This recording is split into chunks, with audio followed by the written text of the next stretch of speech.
Welcome to day number 12. This is our final day for our series on Network Plus. It's been an exciting 6 weeks for me. Please forgive me, my voice today might sound a bit offish. I think I'm catching a flu, but that won't stop us from taking off. So as I promised the last time, in today's class, we're not covering anything technical. We're not looking at the syllabus, but we're just looking at general topics in relation to Network Plus. So we've got a very packed session where I'm going to be talking about a number of things that I find very interesting, that I think are worth noting, and some of them are questions that I probably get on a regular basis that I'm going to be answering. So we've got 6 things to cover.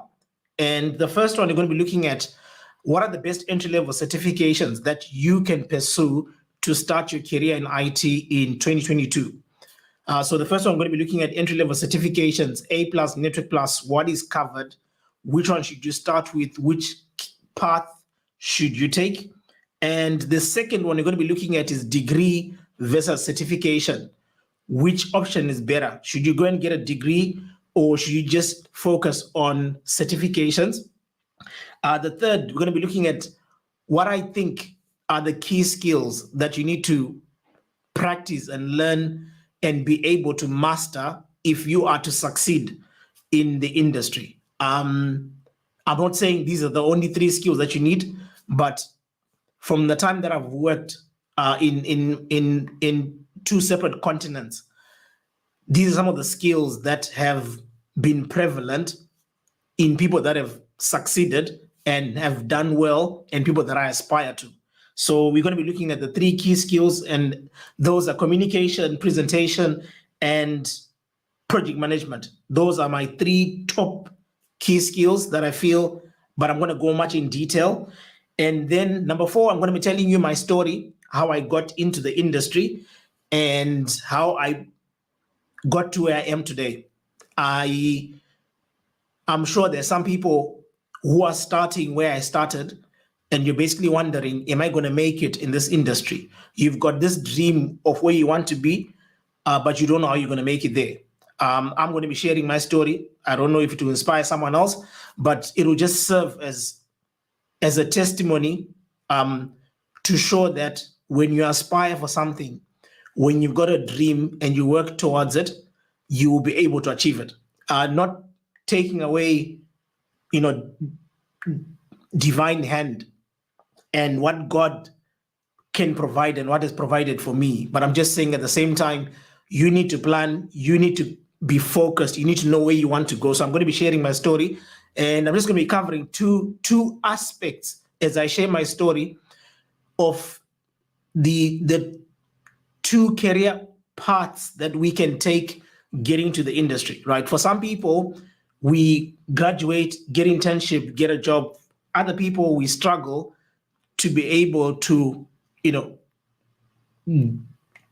get certified, get a job, or probably get a job that you don't like, that you don't want, and things along the lines. I'm going to be looking at all those things and being able to then break that through.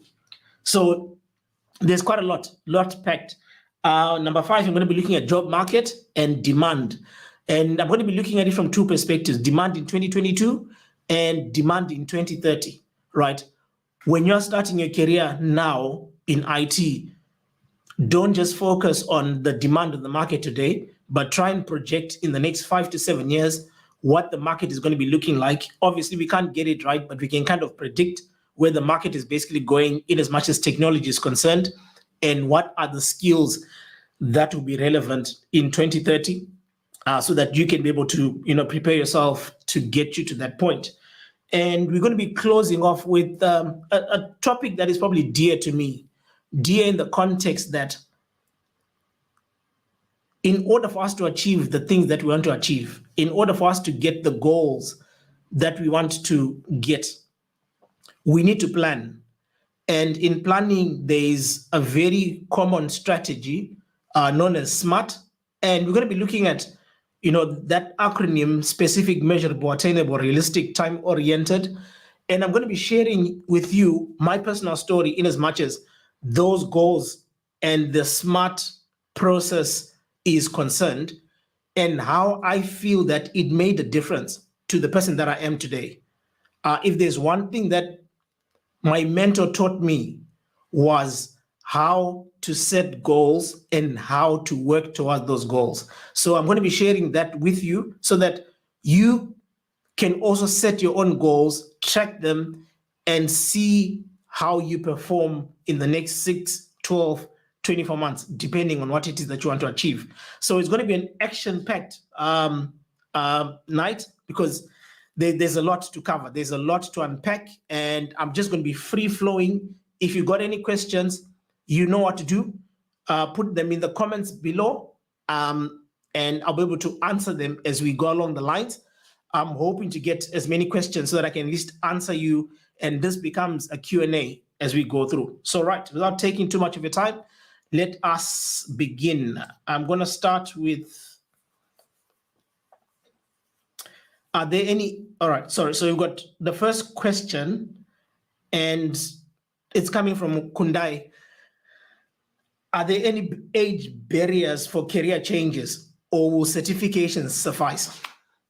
I'm going to take one of my favorite speakers by the name of Jack Ma, the founder of Alibaba. And he gave an example as he was telling his story, that there are certain things that between 20 and 30, you got enough time to be able to try different things. Between 30 and 40, most people tend to want to settle down because you need to be able to kind of zone down where you want to be and what you want to be. Between 40 and 50, your risk potential basically diminishes. Between 50, he says, just stick to what you know and don't try anything else. Right. Am I giving the same advice? No, definitely not. However, with age, there are certain aspects of IT that people don't expect you to be working in, let's say when you're above 40. I'm not saying that there are people who are not there, but a typical case in point is help desk. Help desk is kind of like an entry-level role that is probably dedicated to people who are either coming out of school, getting into IT, or people who are graduating from university, getting into IT. So majority of the help desk roles are probably going to be inclined towards people that are younger in age. So 70% of people that work in help desk or help desk technician level 1 are usually going to be between the age of 20 or probably 18 to about 30. You're not going to find many people between 30 and 40.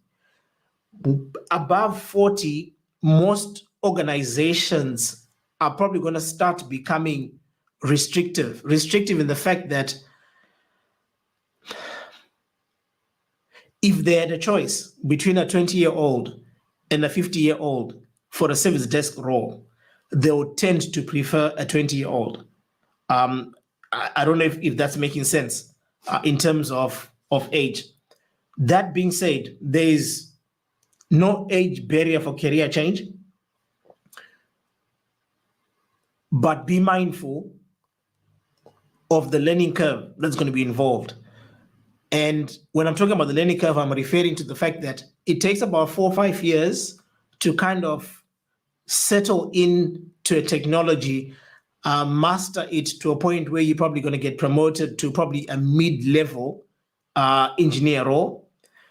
And the older you are, sometimes you don't have time on your side to be able to kind of give you the time to climb through and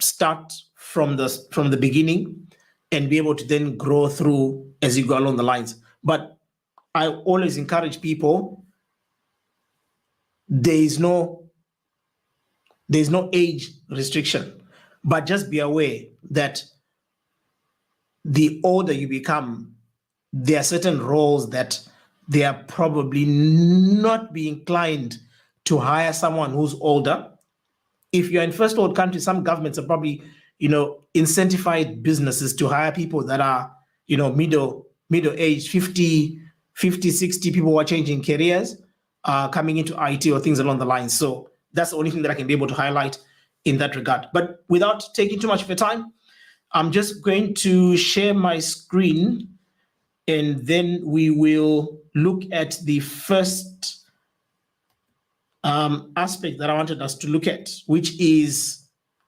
certifications. What are the best certifications for you to be able to pursue when you are working in the industry? And I think this is probably if not the number one question that I get most of the times. What are the certifications? So I'm going to share with you the path that I think, if someone was to come to me today and say to me, Tinei, I want to start a career in IT, what would you recommend? I'm just going to, share my screen, and then we can commence.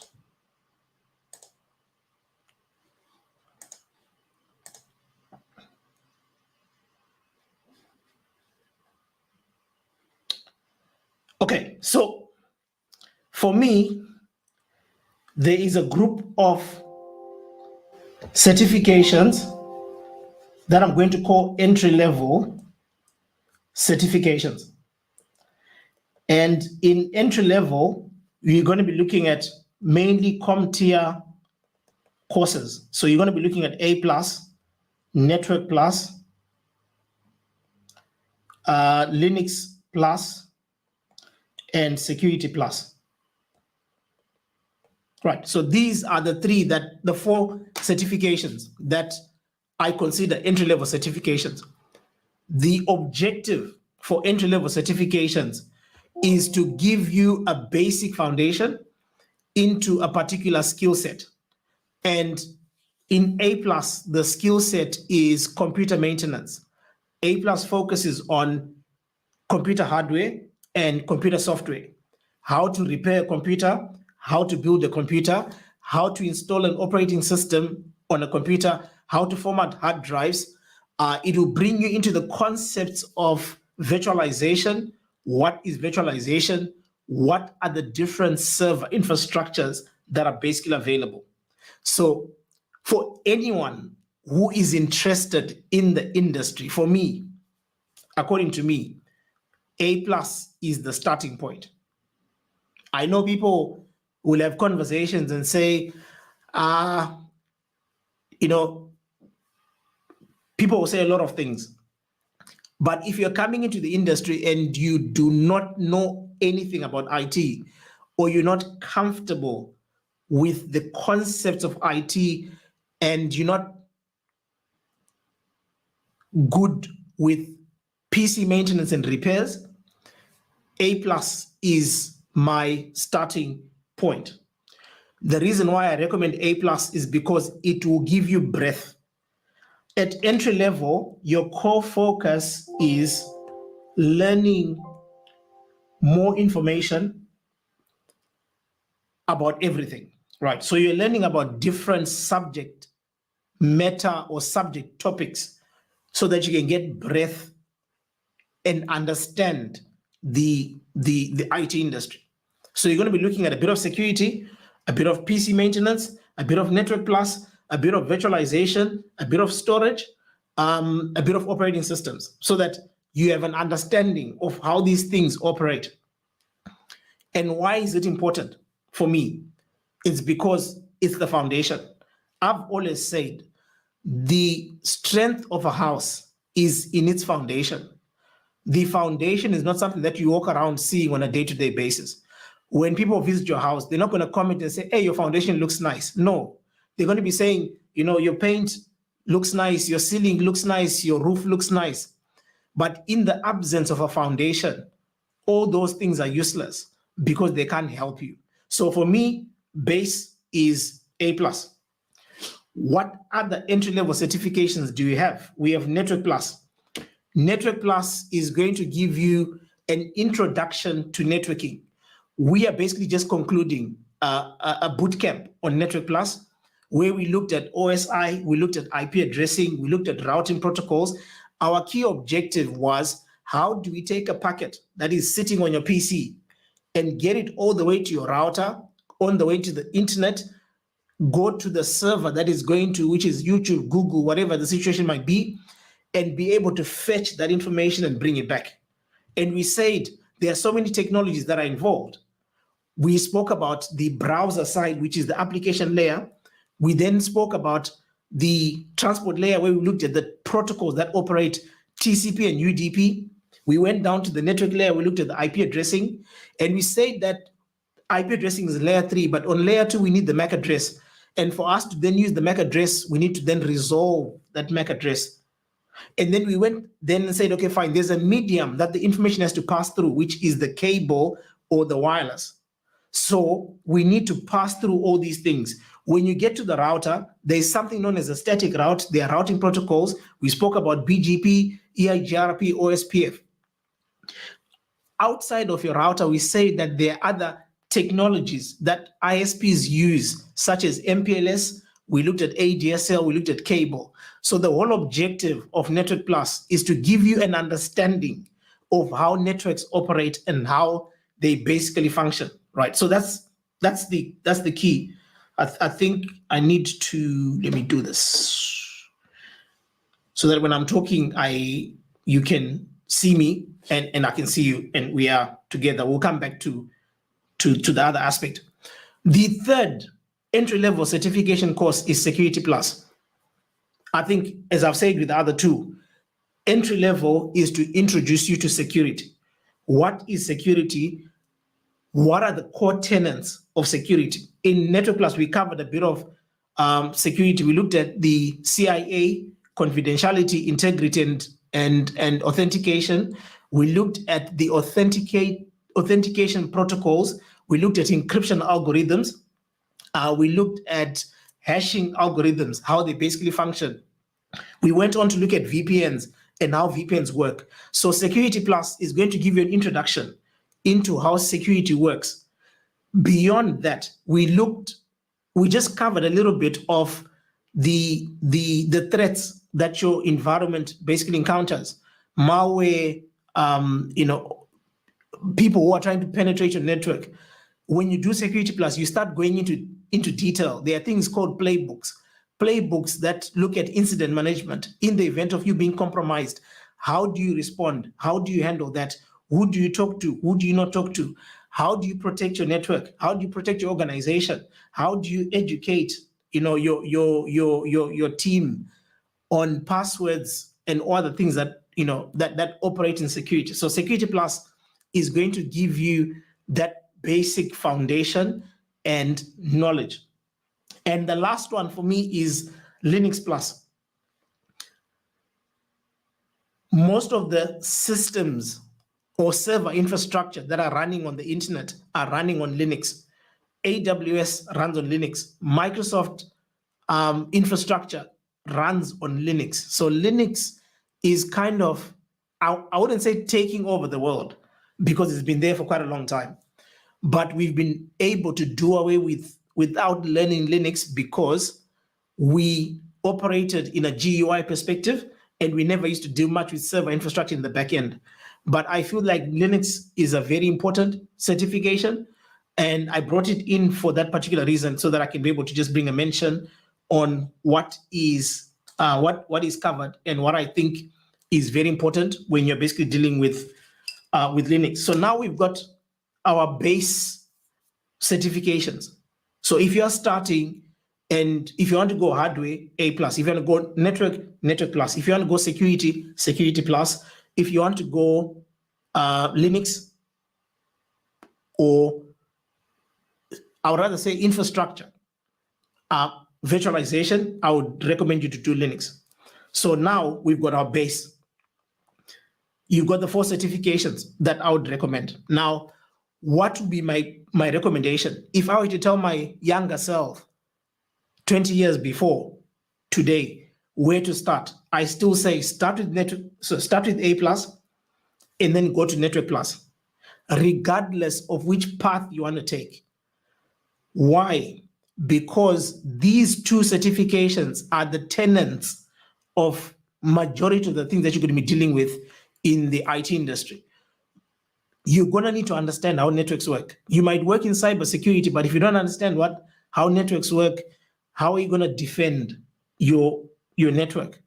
You have to understand how PCs work, because if you don't understand how computers work, yes, you might say I manage server infrastructure, but RAM is RAM, CPU is CPU, hard drive is hard drive. It doesn't matter whether it's running on a desktop operating system or it's running in a server environment. You have to understand how partitions work, how snapshots work, and all these things are taught in A+ and Network Plus. So in order for us to kind of go through, I chose to look at 3 streams that you can pursue, right? The 3 streams that you can pursue is, the first one is network. Okay. I might have lost something along the lines. Okay. Let me just, I lost my screen somewhere along the lines. Cool. All right. I've got that back. Right. So the 3 streams we're going to be looking at is networks. The other stream is security. I wanted this one, security. And then the 3rd stream we're going to be looking at is cloud. Because cloud has become, the most common environments that are basically available at the moment. So if you're going to be going, so after you've done the entry level, these ones, I call them intermediary. You pick a yellow pen here. Intermediary certifications. For Network Plus, I recommend CCNA. That's the gold standard for networking. If you have done Network Plus and you are trying to upgrade and go higher, go CCNA. And I'll tell you why. Number one, CCNA is the most common and most recognized network certification in the world, like literally in the world. It does not matter whether you are in Zimbabwe, you are in Kenya, you are in Indonesia, you are in Australia, you are in the US, you're in Mexico. If you got CCNA, we know the same thing.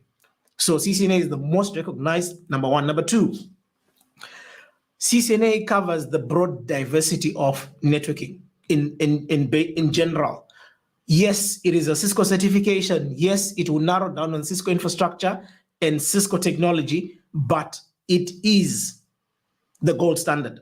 Everything that you want to know about networking, you know it from CCNA. You can then branch and go and do Juniper, Fortinet, whatever vendor you want to choose to go and focus on, but the starting point is CCNA. So after doing Network Plus, if you're looking at any intermediary certification on the networking path, I would recommend you to go and do CCNA. This one I'm just putting, but I'm not recommending anyone to consider that. And this is what I call your professional level, right? I don't expect anyone to probably be going to professional level. I would expect entry and intermediary for most people. And I'll tell you why. I had a conversation with someone in the course of this week, and they did CCNP, but they didn't do CCNA. Now, that is good. Take nothing away from that. However, when you present yourself before an interview, and if I'm interviewing you in person, and I see that you did CCNP, but you didn't do CCNA, I'm going to have red flags in my mind, right? It's like someone who comes to an interview with a PhD, but no bachelor's and no master's. It's probably going to be not necessarily suspicious in any way, but it's odd for you to be able to take that particular sequence, because the normal pathway is you go through your degree, you go through your master's, you then go through your PhD. In networking, the normal thought process is you go and do your CCNA, gain some experience, do CCNP, gain some experience, and then do CCIE, which is basically the highest level if you're talking about networking. So network path, CCNA, CCNP, if you want to go to professional level. On the security side, entry level Security Plus. That's the recommended certification that if you had to come and ask me, where do you start? If you want to get into security, go and do Security Plus first. On the intermediary, there are 2 certifications that are there. There's Sscp, which is an ISC certification, ISC squared. They've got an Sscp certification. And this certification basically breaks security into kind of 2 categories. There's the technical side, but there's also the management side of security, right? Management side, you're looking at incident management, threat management, how to safeguard. You're looking at policies, you're looking at risk assessment and things along those lines. Now, as the term says, you can't look at risk assessment when you've got zero understanding of how an organization that's running IT infrastructure works, which means if you don't know how a network works, it's going to be difficult for you to then put risk assessments. If you don't understand how a PC works, it's going to be difficult for you to then implement, because the things that you're going to be doing at these stages is writing scripts that are going to protect this. You're going to be writing scripts that block this. You're going to be writing this that blocks that. For you to write scripts, you have to have an understanding of how operating systems work. So you need to know PowerShell, you need to know group policy, which is Windows infrastructure. So yes, you can jump yourself and probably go and get Sscp or whatever security certification that is higher. But at the end of the day, in order for you to defend your network or your organization, you need to have the understanding of the fundamentals. I've spent so much time on this one. I'm probably going to be kind of, what can I put across? I'm going to be rounding up and then moving on to the next. But before I move on to the next, I'm going to answer your questions. I've seen Josh has got a question. Sergio, watching from Mozambique. Thank you, my brother. You're my neighboring country. One love. Right. I'm going to come back to your questions. Anyway, so there's Sscp. There's a Cisco certification called Cisco Cyber Ops. Now, I put it there because there's not many certifications available in the intermediary space. There is certified ethical hacking, but I'm not a very great fan of that certification because I don't know where I can place it. Like whether it's penetration testing, it's more inclined towards more penetration testing and dealing with Kali Linux and all other things that are, it's more aggressive defense to your network. So that's where it basically falls into play. So I'll put it anyway. Let's just put it. Certified ethical hacking. So if you're looking at intermediary, these are the 3 certifications. After you've done your Security Plus, you want to probably go and do Sscp and do Cyber Ops or Certified Ethical Hacking, depending on what it is that you want to do and which area of security basically draws your interest. On the professional side of security, there is the famous Sscp. Right, this is the ultimate professional certification for security. There is also CISA.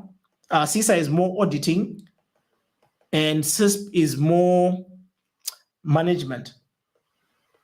Right, there is another one called Aws, and this is offensive threat protection. So you are taking the offensive. It's more like a white hacker. Yes.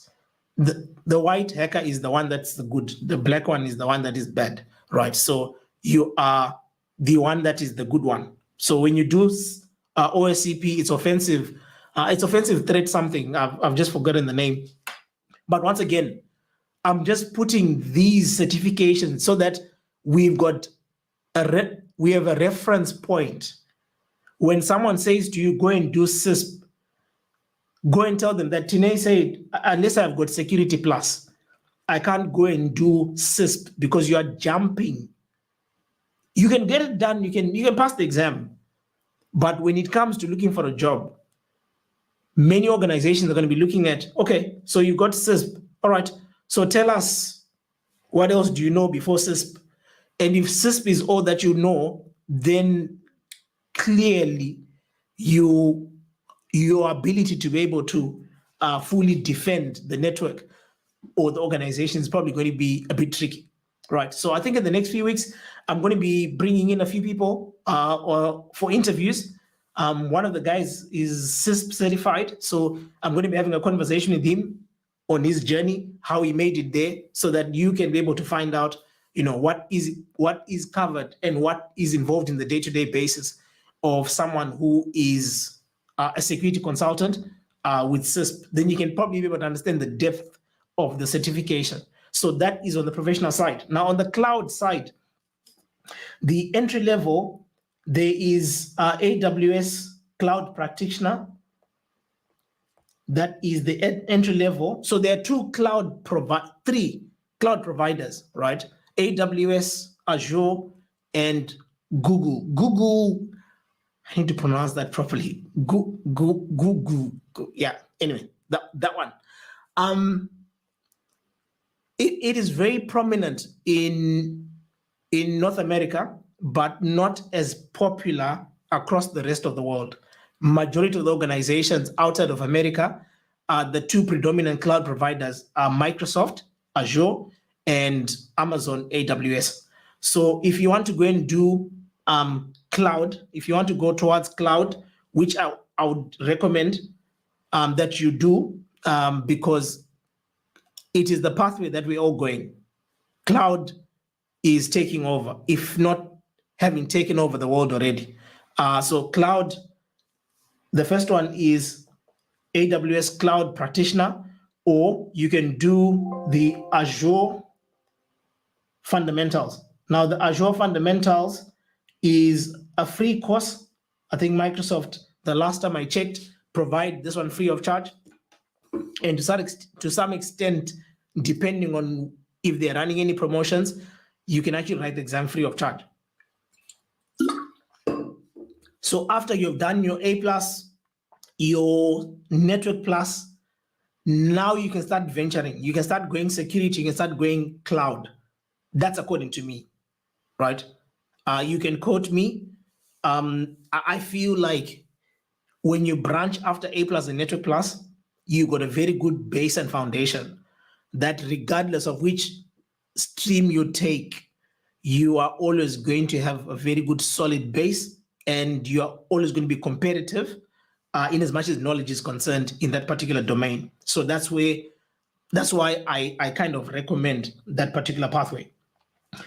In the intermediary stage, you've got AWS has got a certification called AWS, I think it's called AWS Solutions Architect.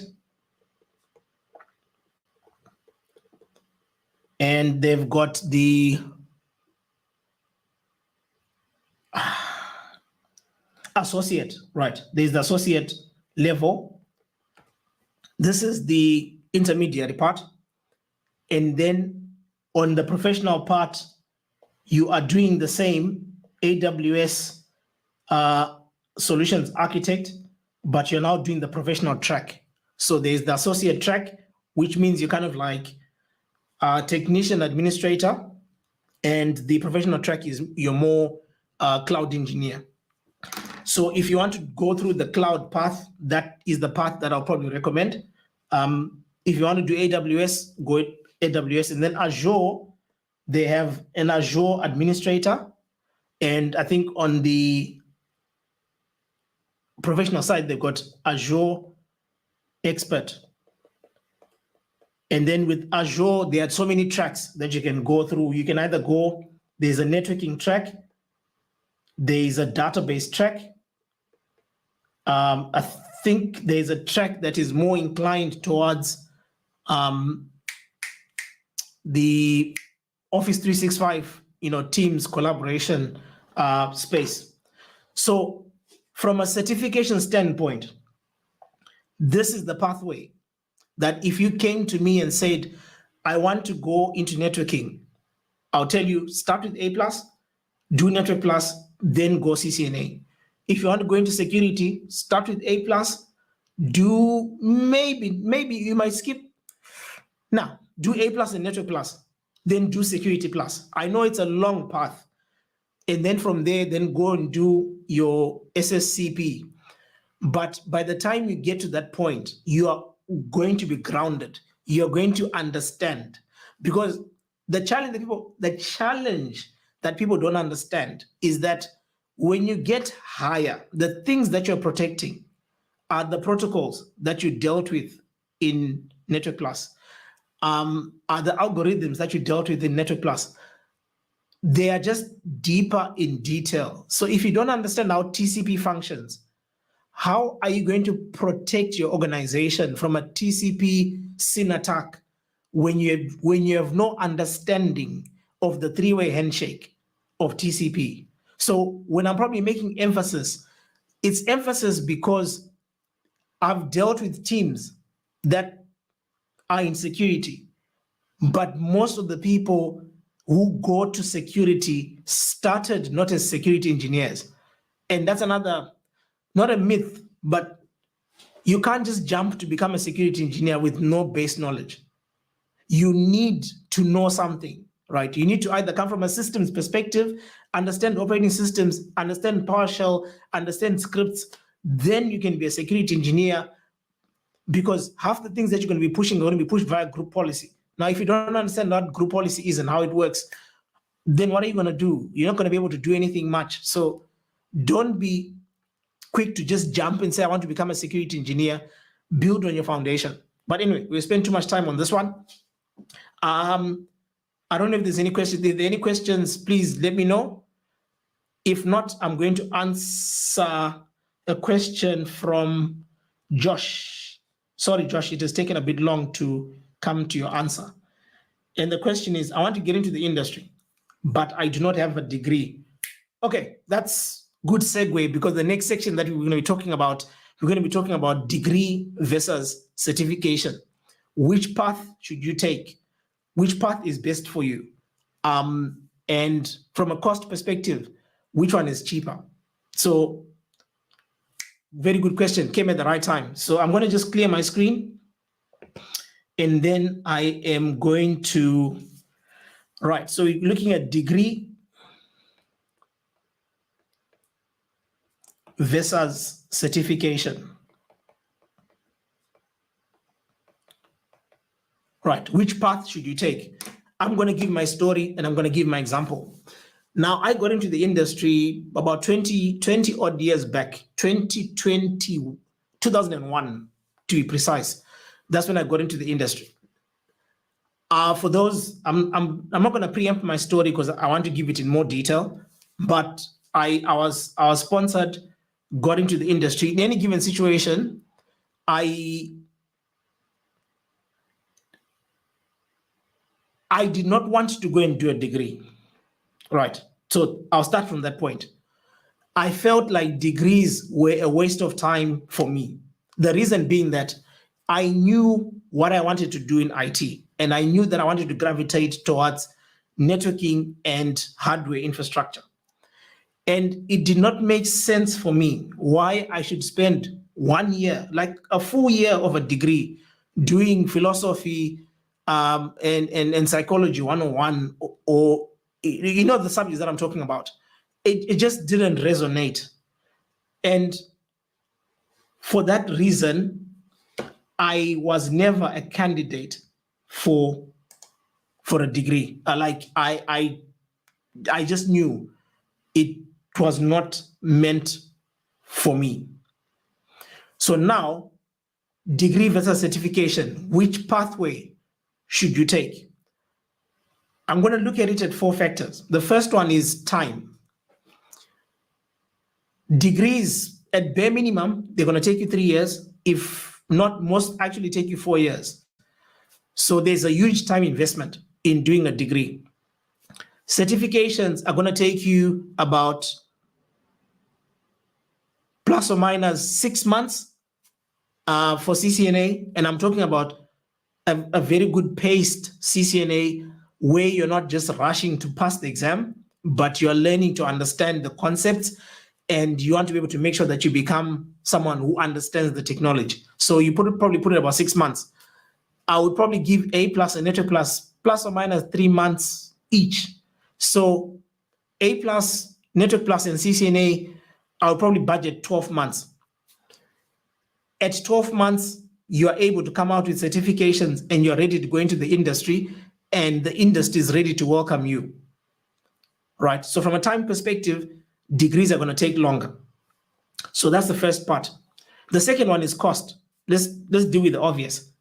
Degrees are going to cost you more because they take longer, and in some countries, you're probably looking at investment, like in Australia, to do a degree that's about 3-4 years, you're looking at about $80,000 in just fees. So that's a huge investment for maybe not a very good return or not a significant return. On the other end, certifications are probably going to cost you, I think CCNA is about $300, $350, $400 for an exam. A+ has got 2 exams. The last time it was about 197 US, so that's about another 400. And Network Plus, I think, is about 250. So roughly you're looking at about 1,500. And, oh, sorry, let me just get my screen. So we said we're looking at, the first one is time. So from a time perspective, the degree is going to take longer and certifications are shorter. And then from a cost perspective, the certification is going to be cheaper and the degree is going to be expensive. Right. We won't even talk about the US because that's the worst, where degrees are costing people like 100,000. And the dilemma is that by the time you finish, you got student debt worth 100,000. So the first 7 odd years of your life, you're working just to pay back the debt that you basically acquired. All right, so now let's go to the part that matters the most. Which one offers value? If your intention is to work as a network engineer, network administrator, systems engineer, cybersecurity, according to me, degrees are useless. Yes, I've said it, very controversial, but degrees are a waste of time.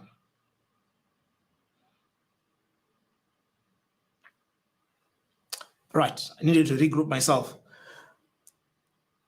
The reason being that the information that the industry is looking for, 90% of the times is not covered in degrees. Because when you get into the market is not interested in the theoretical knowledge. They are interested in the ability to execute. So if you join an organization today and you are coming in as a network technician, when I give you a PC to configure an IP address, I expect you to know what an IP address is. I expect you to know what a subnet mask is. I expect you to know how to configure the two. Now, most of the times, degrees tend not to teach that information. They tend to teach you the theoretical part, that there's something called an IP address, and they just leave it at that point. And it becomes your responsibility to be able to work out how everything else works. So the dilemma is that most organizations, when they hire someone with a graduate degree and zero certification knowledge, majority of the times they find themselves having to retrain these graduates in how to install an operating system, in how to configure group policy, how to configure DHCP server, how to run a virtualized environment, because these things are not covered in degrees. Now, there are some universities that have stepped up and gone a step further, And what they've basically done is they've started incorporating certifications in the degree program because they realized that there was a deficit. This knowledge was not going to be covered in the curriculum, number one. Number two, most degrees are supervised by advisory boards and committees. And these guys set curriculums for a period of like 5 to 10 years. And with the rate of which computer technology is changing, by the time you hit the 4 year mark, the technologies that were existent 3 years ago are probably not as dominant now. So if your curriculum is going to be set with 5 to 10 year timelines, it basically means that there's not going to be much. But I won't even talk about most of the degree programs in my home continent, which is Africa, because they're still teaching stuff that is like 20 years old, that has got no relevance in the industry. So by the time you come out and you're trying to get into the market, your knowledge is useless because you have not been taught. I am a product of one of the best institutions in Australia. It's a government institution that basically took all these certifications and modeled them into a degree program and then included modules that are provided in a standard degree. So in the whole 3 years of the degree program, there was no psychology 101, right? Because it's pointless. However, they teach communication skills, they teach presentation skills, they teach research skills. Why? Because you're going to need that knowledge. On a wireless side, the class did CCNA wireless. On a security side, people did Cisco CCNA security. On the network routing, they did CCNA routing and switching. And then in the second year, students went and did CCNP. I'm talking about CCNP, the professional certification, the detailed routing, the detailed switching, the detailed troubleshooting. And then we were the first students in the Asia Pacific that had AWS Solutions Architect Associate incorporated as a module in our final year. Right. So I have an experience from the degree side. I have an experience from the certification side. I only did my degree probably 2-3 years back. I graduated about 2-3 years back. But for the last 18 years of my industry, I had no degree, and I've never used my degree to find a job. I did it because I felt that I wanted to do it. I did it because I got exemptions for it, and I only did a year and a half. But if I were to start from zero, I might not have chosen that path. Now, are degrees bad all the time? No. There are times when degrees are good. And one of the key aspects where degrees tend to have value is things like migration. Because degrees, there's a standard that is synonymous in all degrees. Most of them take 3 years. Most of them are done. Hey man, what's going on? Sorry. There's someone who has decided to hack our session, and they are sending unnecessary things. Let me just see if I can block the user and just get their information off. Okay, cool. We don't want to waste time on things that are not productive. I'm going to come to your question, Bruce, when I finished explaining what I'm basically explaining. So what was I saying? I was talking about the fact that I've never used my degree to get a job on the market. What has gotten me jobs on the market is my certification. And not even the certification per se, it's the knowledge of what is covered in the certification. So let me just get this myth outside that certifications are going to get your job. No, don't go and do CCNA thinking that CCNA is going to be a magical certification that's going to give you a job. It might get you an interview. That's the best that it can do for you, but it's not going to get you a job. Why? Because when people interview you, they want to know what you know. They're not interested in about what qualification you have. They're interested in the knowledge that you basically have. So I always say this, focus on the knowledge covered in the certification not the certification itself. So the interviews that I've had they've been very simple. We use BGP, we use EIGRP, we use OSPF. Have you dealt with those protocols? Yes or no? Yes, I've dealt with them. Okay. Give us examples of where you have dealt with them. Have you dealt with switching? Have you dealt with routing? Those are the conversations that are important in interviews. Not do you have CCNP or do you have CCIE? People care less. And I'm saying it. People care less about the certification. So if your focus is just to get the paper without the knowledge, you're wasting your time. You might fool one or two people to get a job or to get an interview, but if you get before a panel or an interviewee or viewer, whatever you want to call it, who is well-versed in the industry, you won't make your way through unless maybe there's a huge demand on the market and there are no people that are available. So I guess the lesson is don't focus on the certification, focus on the knowledge behind the certification. So I have seen so many people, and this is the sad part. I've seen so many people who have done a degree and went and did a master's in IT, and they can't get a job on the market. And I have to then recommend them to go and do A+. Now imagine someone has invested 5 years, if not 6. I mean, some countries, master's is 2 years, undergrad is 4 years, 6 years, only for you to then go back and do A+. And then A+ becomes a certification that gets you a job. So you literally took 6 years of your life and you went and dumped them.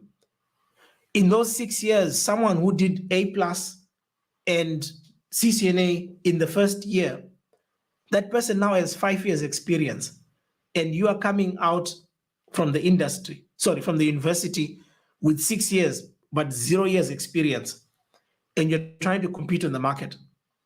So network administrator, systems administrator, network engineer, just forget about degrees. Do the degree for yourself. Don't think the degree would get you a job. Unless if you're fortunate that the institution that you're going to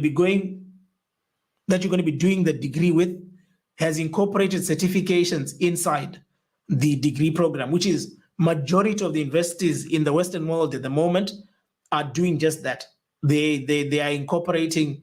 They will tell you that by the time you're done, you will have A+, you'll have CCNA, you'll have CCNP, you'll have AWS, you'll have Azure, whatever the situation is. If it's that kind of degree, then go for it. Go for it. Go for it with the question mark.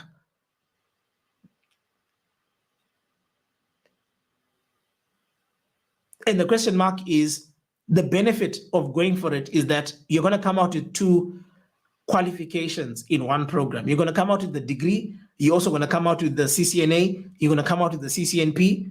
But believe you me, when you're done, the CCNP is probably going to give you much better mileage in the industry than your degree. If you want to prove it, do 2 CVs, one with the degree, one with CCNP, send them different and see which one is going to give you the best responses.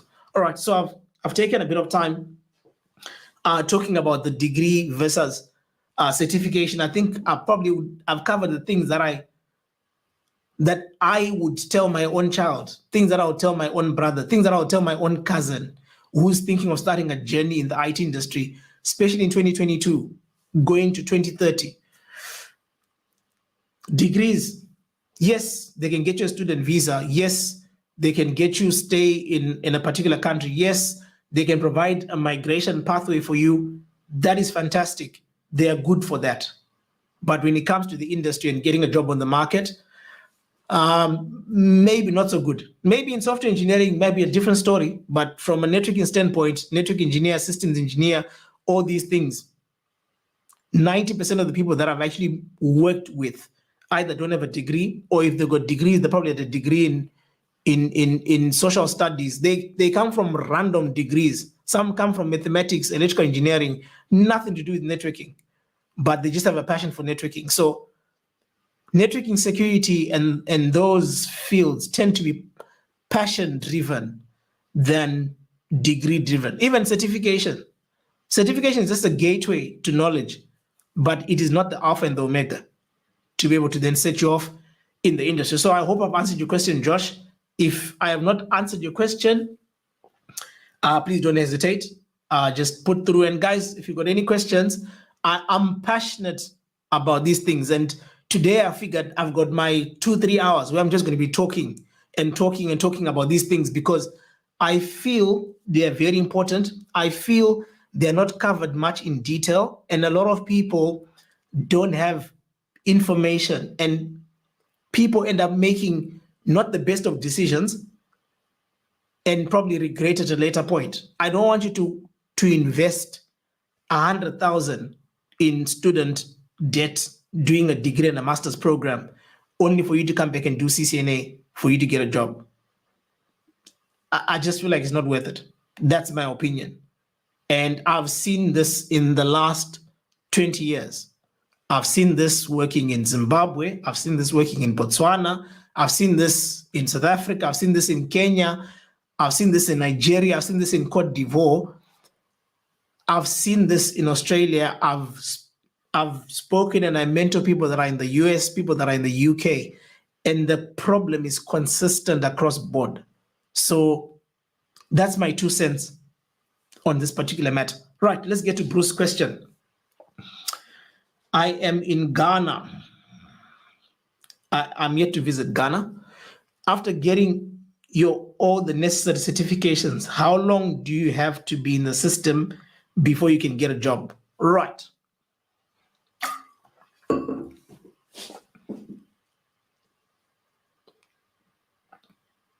I'm going to speak from an African context because I feel like there's, even though the countries might differ, there's a consistent pattern in African countries. And I've got a video that I did about 2 years back. And for some reason, people in Africa love degrees. Like literally, they love them. Like if you go for a job interview with a degree and without a degree, and if you got 4 years experience in networking and the one with the degree has got 0 years experience, they tend to gravitate towards the one who's got a degree. I don't know why, because I guess they feel like only people with degrees are the ones with knowledge. So you're going to face a challenge with certifications if you're in Africa. That's the reality of it. When I'm saying you're going to face a challenge is people are probably not going to appreciate the certifications as much as you might want them to be for 2 reasons. Number one, they're not very familiar with the certification. They're not familiar with what is covered because remember, the ones that recruit are HR, but the ones that need the people are the IT department. So you got to be strategic if you're going to be doing certifications in Africa. Don't wait until you get to the end of the certification before you can try and get yourself a job on the market. So if you're going to be doing A+, try and find yourself some form of internship or some form of volunteering in the IT space so that you can be able to put your skills to practice, but at the same time, you can be able to build the necessary experience. I'm going to share this story. I was going to share it in my story, but I'll probably share it now so that we can be able to put context to this whole issue. When I moved to Australia, my first job was not in IT. My first job, I was working for a call center. And that call center, I used to make calls selling telco products. But the call center was a technology-based call center that was run by one of the biggest telco providers in Australia. And 2 weeks into my role in this organization, I went to the IT manager and I said to him, hey, where I come from in Africa, I was working in networking. And in the event that you've got any opportunity available, there is my CV. Don't hesitate to get in touch. He looked at my CV. He was quite impressed. He was happy with it. But he said to me, listen, I don't have any budget at the moment. However, we conduct most of our changes at night. So feel free to come and join the IT team in implementation of changes. Fantastic. Had the conversation, let it go. I think 2 weeks down the line, the network engineer at that particular time was working on a particular project, and they had an issue that they wanted fixed. So they took me off the call center and brought me into the network department or IT department, and I worked on this problem for a week. I went and presented it before the change advisory board and implemented the change, and the change was successful.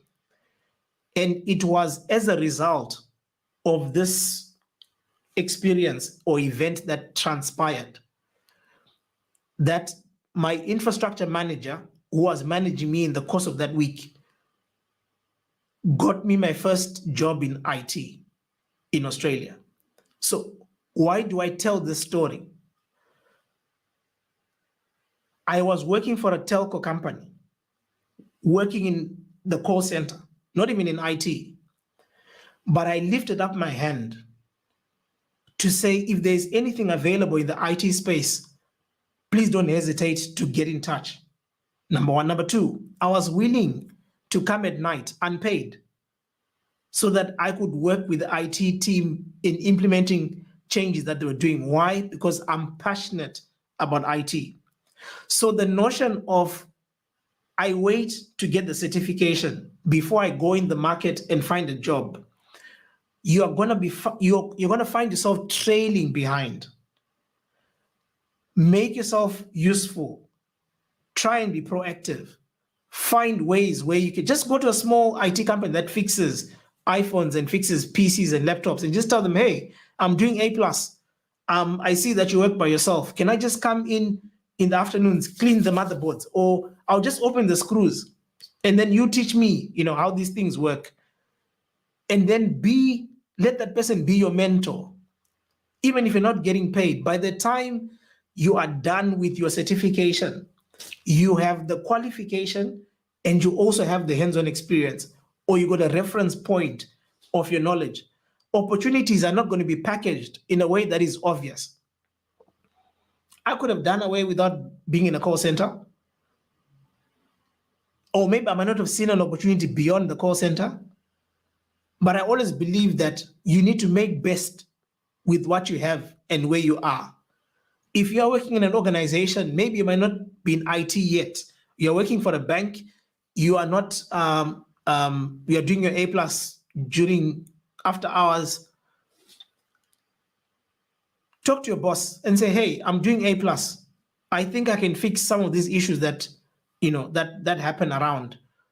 If there's a problem, let me know. If I can't fix it, I will see what I can then do, or I'll ask the IT team, or just be the help for the IT team to say, hey guys, when you got any issues with printers, PCs, let me know. I'll go and fix them. I'll change the IP address. I'll change the subnet mask. I'll do 1, 2, 3, 4. Don't wait. Don't wait. So how long do you have to be in the system before you can get a job? 0. The moment you start the certification, try and make yourself relevant somewhere along the lines. If it's a church, start playing with the infrastructure. Be the guy who does presentations for PowerPoint and everything else. Yes, it's PowerPoint. Yes, it might not seem like it's got nothing to do with A+, but lo and behold, the day you work as a service desk technician or help desk, you're going to be dealing with users that have got PowerPoint and Excel issues. So there are things that you're going to be learning in the whole process. Don't wait for this glorified, I will apply for a job when the time comes. The moment you decide to pick a particular skill set to learn it, start practicing it and implementing it. I hope I have answered your question. If not, don't hesitate. Right, we are on the halfway mark. Man, I'm excited. This what I'm talking about is something that I'm very passionate about, and something that I could talk about for quite a long time. Why? Because most people are struggling because of what I would call not understanding, the things that we're talking about. But anyway, let's go to the next. Let's segue. And the next one is, let me just clear my screen and then I'll share it one more time. The next one is the key skills. There we go. Right, there goes PowerPoint. For those that thought PowerPoint is not important in life, if you can't do presentations, I don't know. I don't know how I can put it across. When you work as a help desk, 90% of the tasks, you're going to be called in presentations for the board. Their PowerPoint is not working and they want you to fix it. You're going to be called for video conferencing systems and etc. So you're going to need to have all these skills. Yes, you might have studied A+, but you're going to be dealing with printers, you're going to be dealing with Excel, you're going to be dealing with PowerPoint, you're going to be dealing with Teams, you're going to be dealing with WebEx, all these things. So just have an open mind when you're getting some of these things. All right, so we are talking about the key skills. Key skills. What are the skills that I feel or think are very important? And this is over a 20-year period. And before I came to this presentation today, I had a conversation with one of our service delivery managers and the team at work. I'm like, guys, what skill set do you think is very important? If you were to hire someone today to join our team from a help desk perspective, which is probably the starting point. Maybe I'm probably going to cover that. I'm probably just going to put a reminder here so that I can cover that before we move to the next. The career path. Let me put that in yellow. The career path that you're likely going to encounter as you join the industry. So you're probably going to start with help desk. I'm just going to put them here. Then you go to level 2. And then you go to level 3. And then you go to probably network engineer or systems engineer. Before that, you either be a sysadmin. Right, so this is kind of the natural progression that you probably would take as you are then growing. But anyway, back to the 3 skills for me that are important. The first one is communication. Guys, we need to improve on our communication skills. 50% of the things that you're going to be dealing with when you're working an IT job is configuration, technical part, fantastic. The other 50% is communication. Communication from the ability of being able to get the business requirements and translating them into technical solutions. Because the business will come to you and say, hey, we've got a project that is looking for SQL that needs to talk to AWS in the cloud. Right, go make it happen. You need to take that and be able to translate it into technical stuff and be able to communicate back with the respective stakeholders. Most people don't have communication skills. Communication skills is the ability to have a conversation and be able to stand in front of people and say, this is the solution that we're going to implement. This is how it's going to work. You need to be able to communicate. It's a very, very important soft skill. It's so important that when I did my degree program, there was actually a module on communication, because graduates that are coming out today don't have that skill set.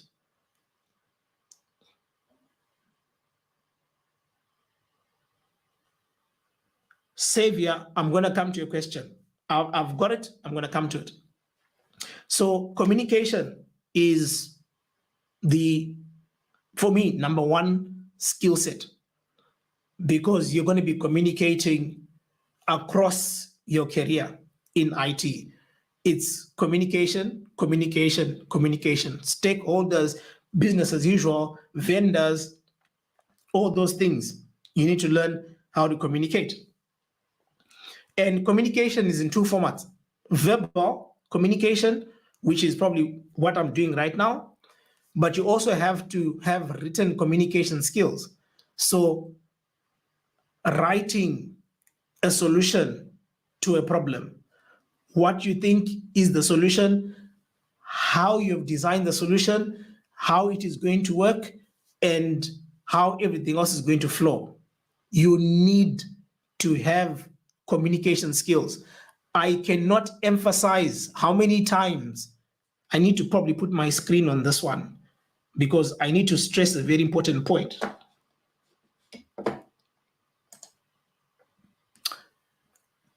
I cannot emphasize how many times I get emails from people who are seeking assistance, who cannot clearly communicate what it is they want you to help, what it is they want you to help them with,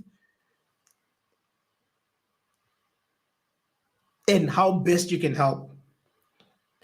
I have seen emails and I get this quite a lot. I've been applying for jobs in the market and no one is interested in hiring me. Then I say, okay, fine, send me an email, send me a CV. And the moment I get the email, I see the first red flag. The communication skills are not very good. Now, is communication everything that's going to get your job in the market? Definitely not. But there is also no denying that communication skills are very, very important. There are people who know less than you know, but have jobs that are not only higher than yours, jobs that are not only paying more than the one that you have. Why? Because they can communicate. So there is no benefit in you not learning communication. I'm not asking people to be introverts or extroverts. I'm not asking people to be jovial. No, just simple, basic communication. Very good grammar skills, very good verbal communication, very good written communication. And the underlining one, which is a skill set and not a skill set at the same time, is the ability to make judgment calls. But anyway, I'll leave that, probably controversial. All right, so the first one is communication. The second one is presentation skills. Everyone should know how to present. I've said it. Everyone should know how to present, because presentation is taking an idea, a solution, and being able to articulate it so that the other person can understand where you're basically coming from. And 30 to about 40% of your work is going to revolve around some form of presentation. Hey, we've got a problem. This is the solution. We need this to fix this, to do 1, 2, 3, 4. So you need to have presentation skills. Communication, number one. Presentation, number two. That's according to my key skills. Technical skills will come, that's fine. Everyone can have technical skills. I'm not saying technical skills are not important, but the issue, the point that I'm trying to put across is, if you were to interview 10 people, all with A+, all with Network Plus, from a technical skill set, you all have the same qualification. What becomes the differentiating factor that is going to get you hired versus the next person? Or what's going to sell you as a person versus the next person? And these soft skills are the ones that are going to be the differentiating factor between you and other people. So make sure you make them your selling point. So communication, presentation. And then the last one is project management.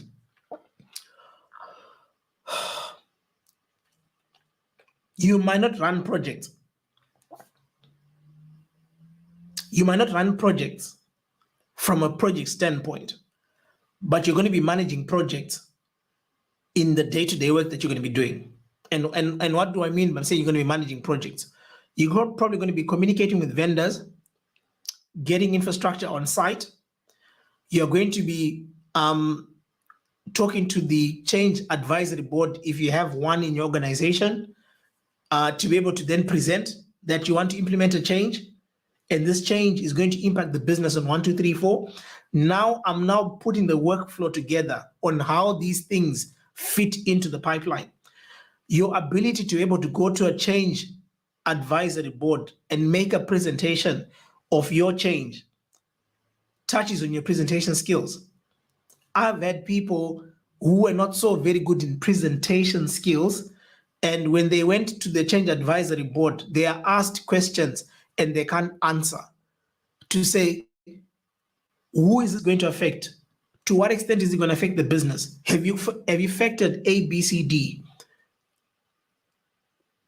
So project management is going to factor all these things: implementation, delivery, stakeholder management, communicating with the different stakeholders of the solution to be able to get that working. So from a skill set, if there are 3 soft skills that if you had to come to me and say, what do you think I should learn? I'll tell you, learn how to communicate, learn how to presentation skills.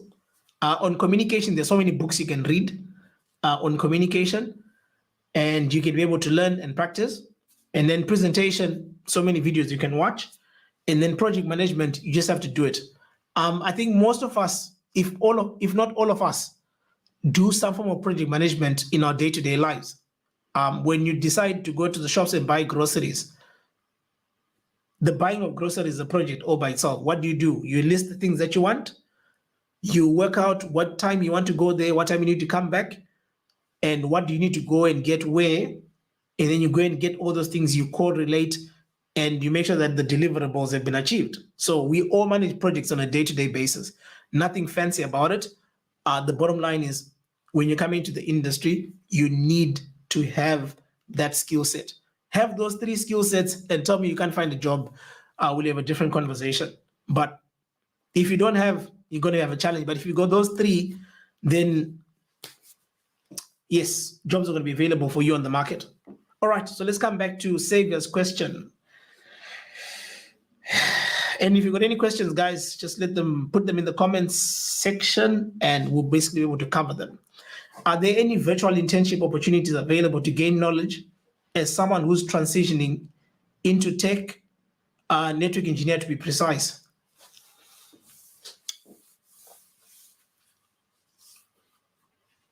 I have not heard of any virtual internships that are available from a network standpoint.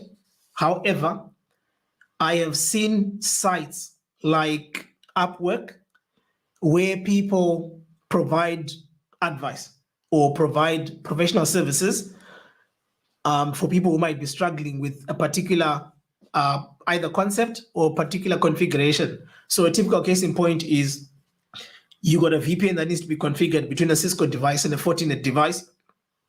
You don't know how to do it. You go to Upwork and say, hey guys, I'm looking for someone who has dealt with Cisco and Fortinet who can help me set up this VPN, and I'll pay you $150. So as a challenge, go and register yourself on one of those sites and say, I now know how to configure EIGRP. If anyone's got any issues with EIGRP, please get in touch. Or go on the site and look for people who are looking for networking related jobs or tasks to be completed. Bid for them and give it a shot, right? You might not get it right the first time, but the bottom line is you are getting yourself to a point where you are getting a job required to do something, and you're going to research to bring back an answer and give it to someone else. So that is going to give you the virtual internship that you're basically looking for.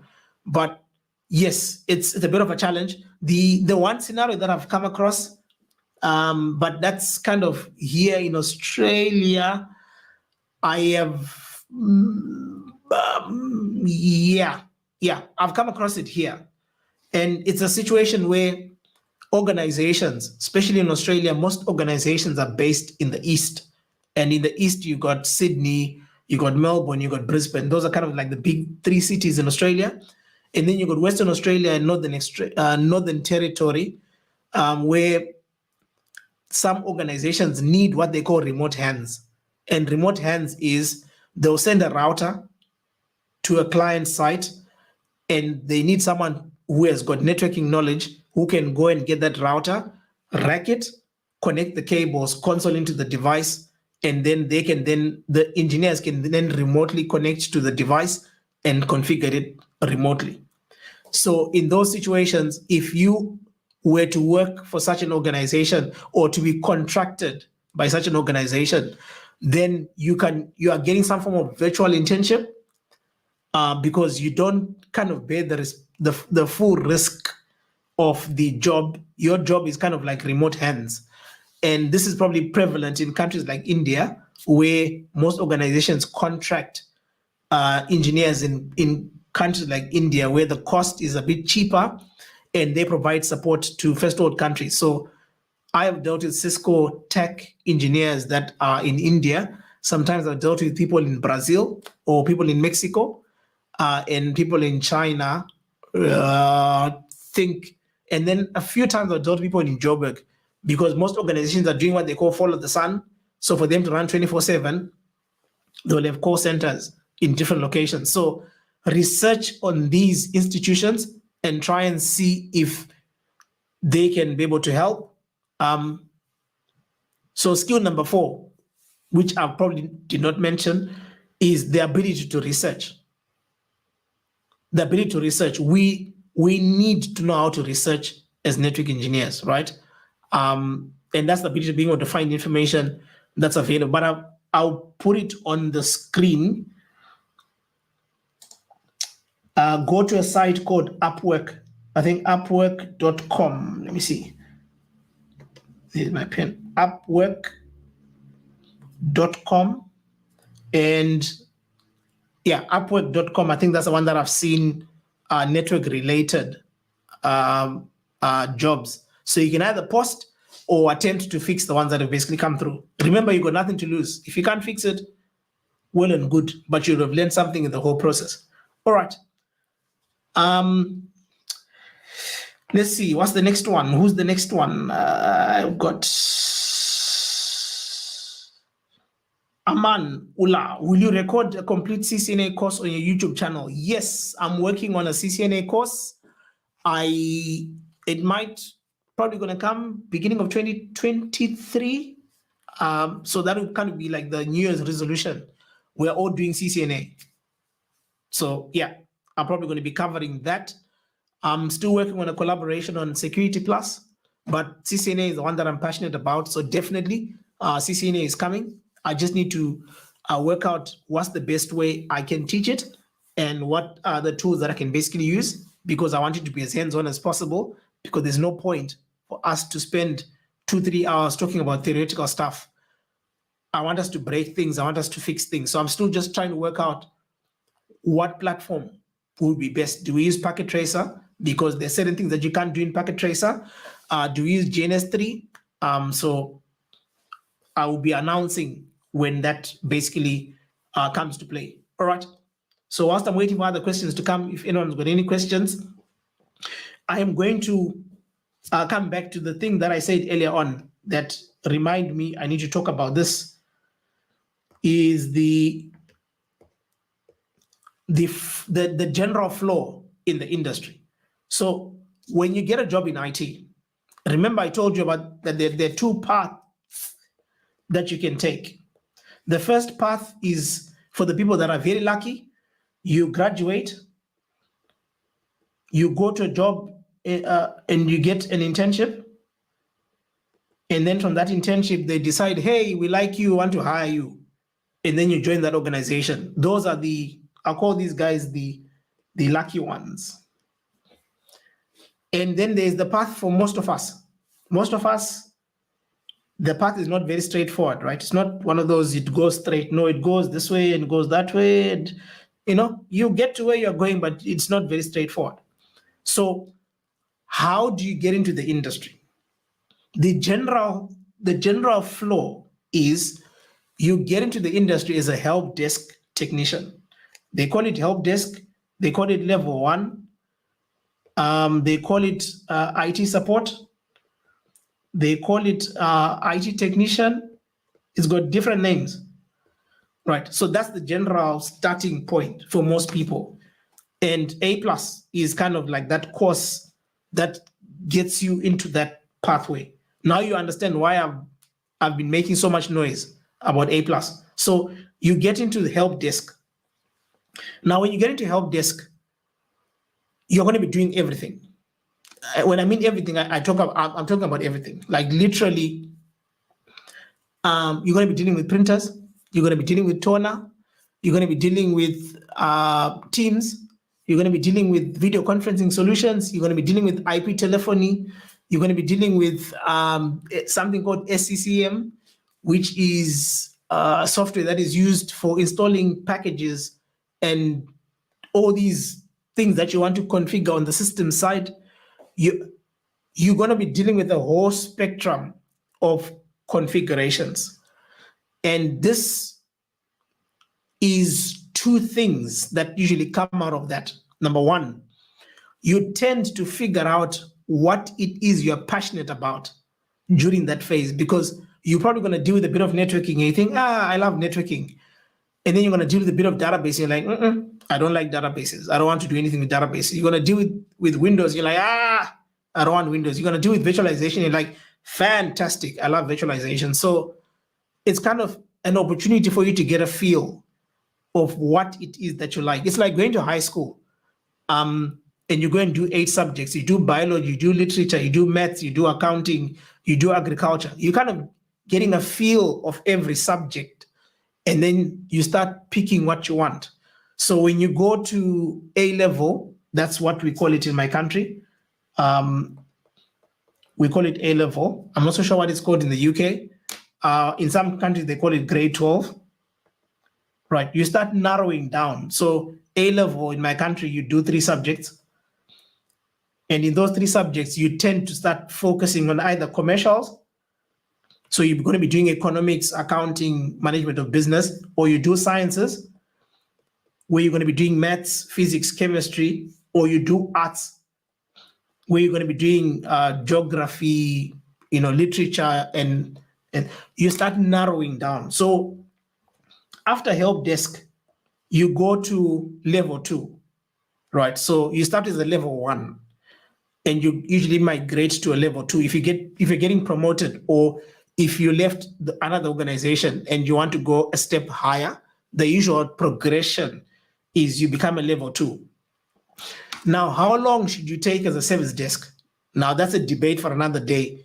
People have got different interpretations, but I would want to say if you spend more than 5 years on level 1, you're not progressing.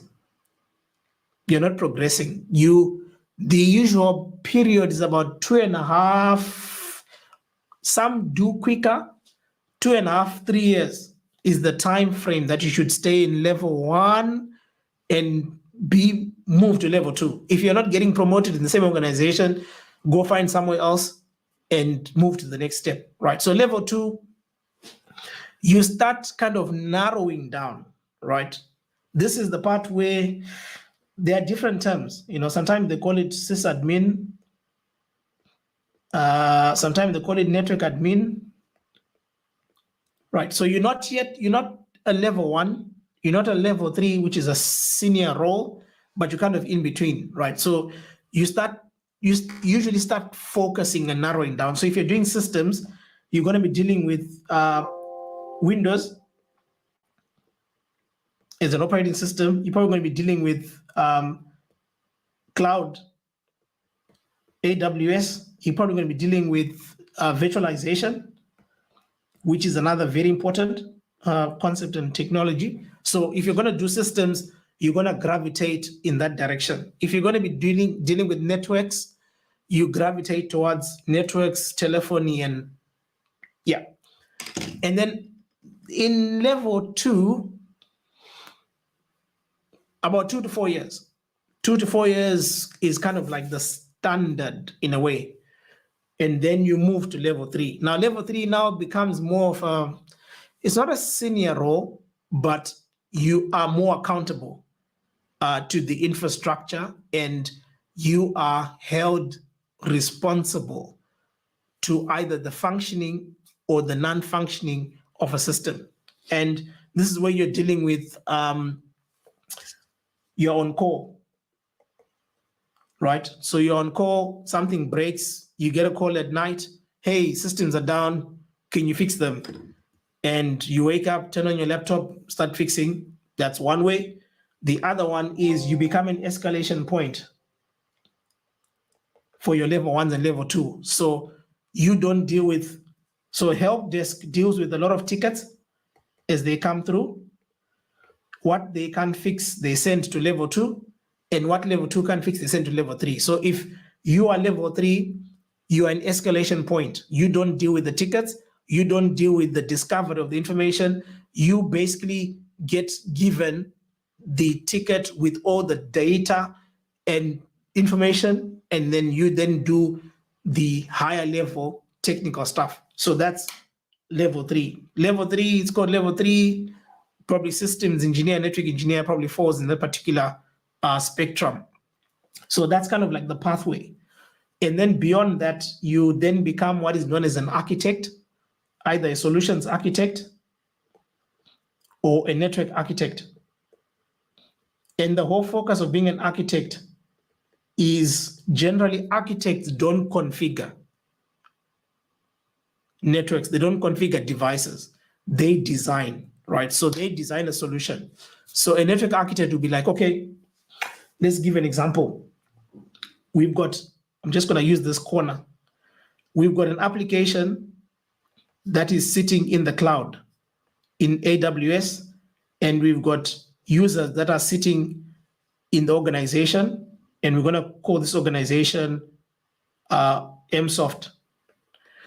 And we need a VPN that's going to connect these two. It's going to be a site-to-site VPN, and we're going to implement 1, 2, 3, 4. So as a network architect, you design it, and then you give it to the network engineers to be able to implement. So when you then go senior, you get to network architect, you don't implement, you don't configure, you just design, and then you pass it forward. Right, so that's kind of the typical flow of networking, but most of the time, so people do jump. Some people start from level 2. Rarely would start at level 3, but you could. Organizations differ. You can start at level 3, but this is kind of like the flow that you probably would get if you are going through the network. Liberty, good to see you. Let me see your comment. What were you saying? Yes. I think this was a response to Kundai's question. I think the only barrier is yourself. I've just moved into IT from a banking career. Yeah, Liberty's got a very interesting story. I am sure we'll have that story online one of these very good days. But he's got a very interesting story. And I think what I was talking about earlier on, he was working in a banking sector, interested in IT. And because he was working at a remote bank, he was then becoming the focal point of IT. When people, head office, wanted things to be done at that particular branch, they knew, okay, let's get hold of Liberty. He will do the configuration for us. And in the process, he was getting the necessary experience. And then later on, he then got into the industry full time. So forget this notion that you need to get an IT job in order for you to start a career in IT. I think this is a moment where I need to have this, as a YouTube shorts. So I'm just gonna bring the screen so that I can say it clearly. Forget the notion that you need to have an IT job in order for you to start a career in IT. Sometimes you need to start your career in IT whilst still doing the job that is not IT related. Take whatever is in that job that can be incorporated by your IT skills and start becoming efficient. And sooner or later, your IT career will start from there. People have got this perception that I'm in industry A, I want to go to industry B, but I need to go to school first. And then after I go to school, I graduate, then I'm going to then start looking for a job in industry B. It doesn't work that way. If it does work that way, it's going to be a very painful way. Whilst in industry A, ask yourself, I'm learning A+. What can I do with my A+ today in the job that I'm currently working so that I can either improve the capacity of the organization, or if you are self-employed, how can I use my skill set to better my business, right? So if I need a PC, or if the company needs a PC, tell them, listen, don't go and buy a PC from the shop. Buy the components, go and buy a motherboard, buy the RAM, buy the hard drive, bring it to me. I will assemble it, I will install Windows 10, and I will have the PC functioning. In that process, you are acquiring practical experience. So don't wait. Don't wait to say I need to go to school and I'm going to go to night school. And when I finish night school in 6 months' time, I'm going to start looking for a job as a PC technician. No. Where you are today, what can you do to use your PC maintenance skills? If you're doing Network Plus, what can you do to do your networking skills? Network Plus teaches you how to run cables. Go to the organization next door and say, hey guys, I see that you've got this computer, yeah, it's not connected. I can do the cabling for you. Make yourself relevant in whatever capacity you have and be able to make a difference. Yeah, I've said it. That's what I wanted to say. So we spoke about entry-level certifications. We spoke about degree versus certification. We looked at the key skills.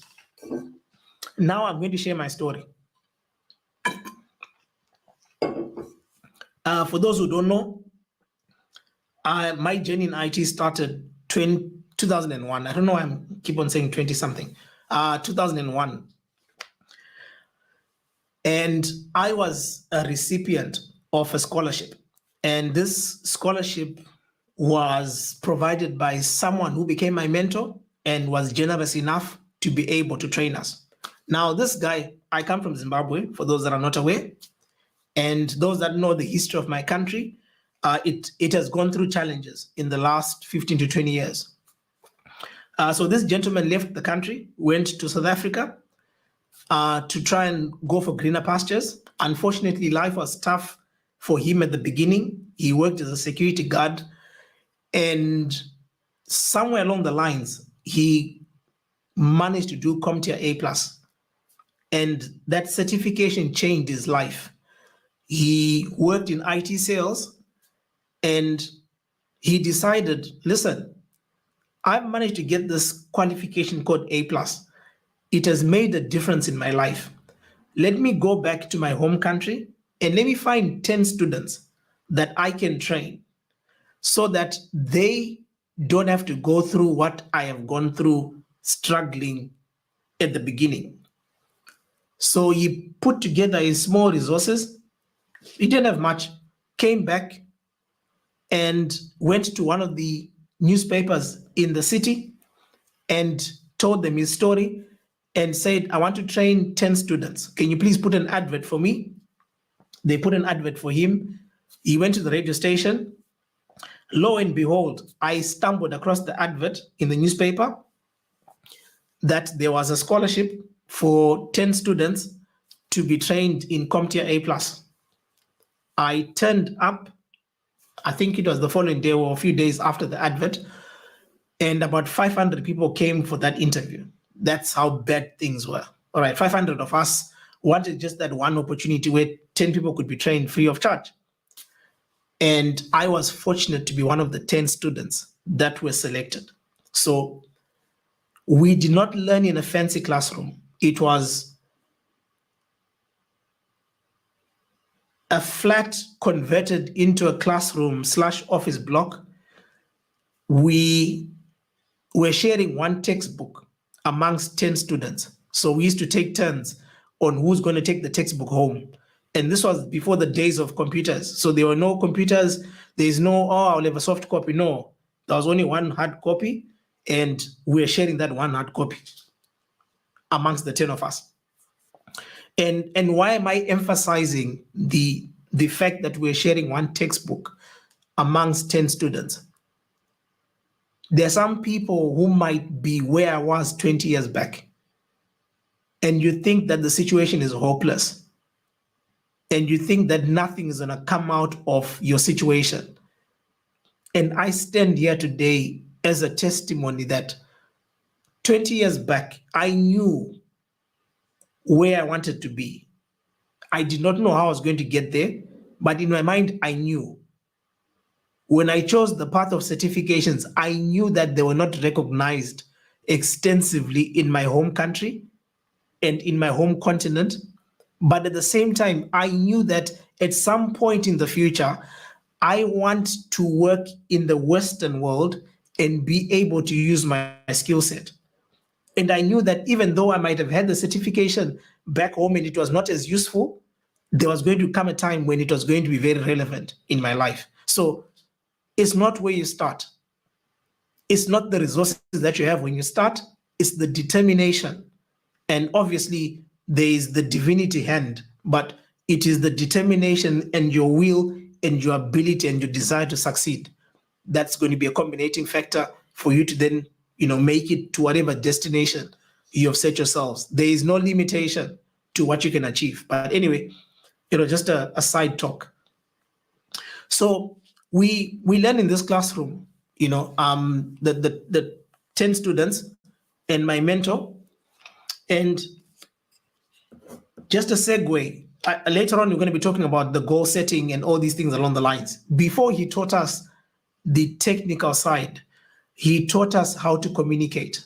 He taught us how to present.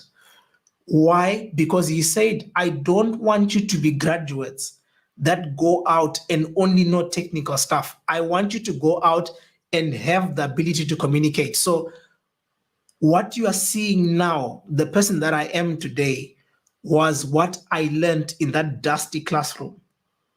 So when I speak about communication, presentation, and this whole process of goal setting, there are two paradigms to it. There is the theoretical paradigm, but there is also the life that I have seen being transformed because of this skill set that I learned 20 years back.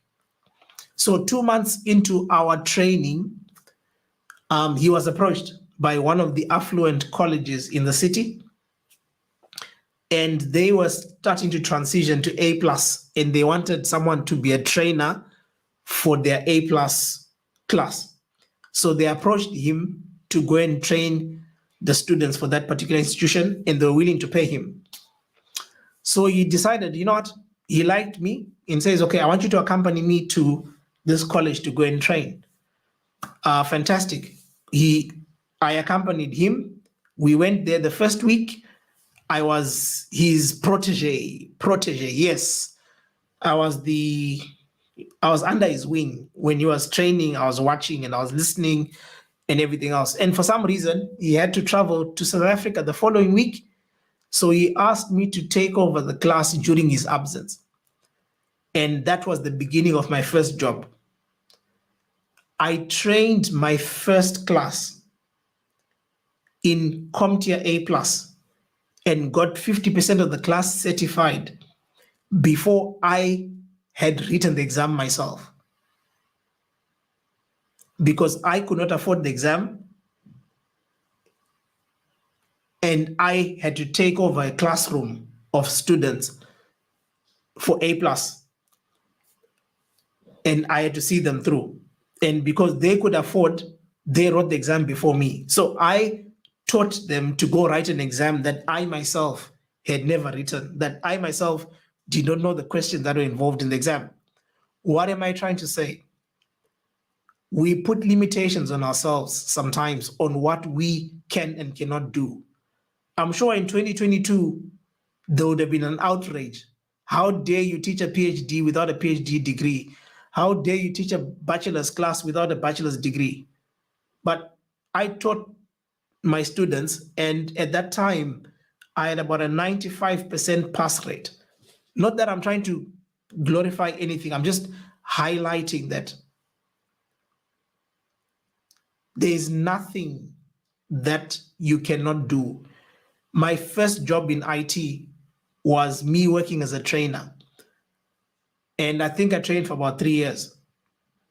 So from me learning in a classroom, that a dusty classroom with one textbook, transitioning into my first IT job that I never interviewed for, that was given to me and I had to learn on my feet. There are 2 lessons I want to emphasize. The first lesson is there are times when you're going to be thrown in situations where you might not know enough. Spend time researching, put effort, and the effort will pay back. I made very good friends then.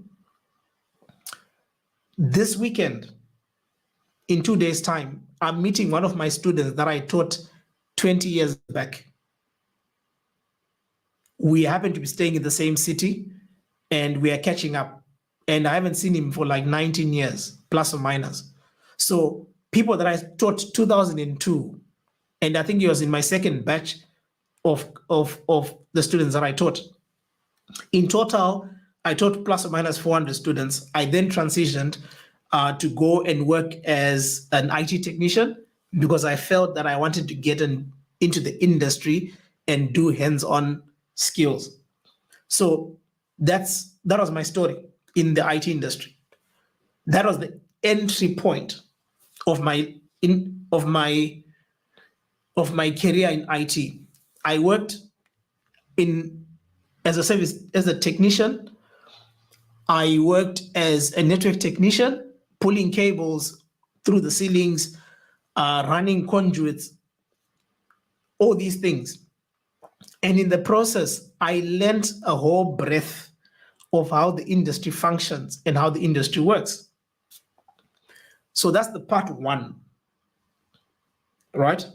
The second part, I probably told you a part of that story earlier on when I moved to Australia. And I'm putting an emphasis on this particular story, the second part. The reason being that for many of us, we are so fixated in opportunity coming in a particular shape.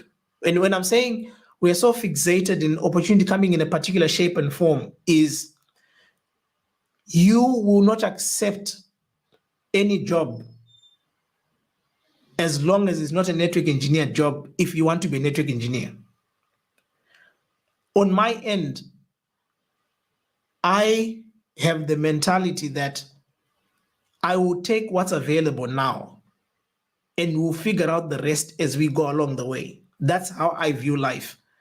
The opportunity that I might be looking for might not be what I want now, but my passion for the industry is so much that I'll take what might not be the most convenient aspect. So by the time I moved to Australia, I'd worked in networking and I'd worked as a pre-sales network engineer, dealing with clients, doing tender bids, implementing solutions, doing sales quotes and things along the lines.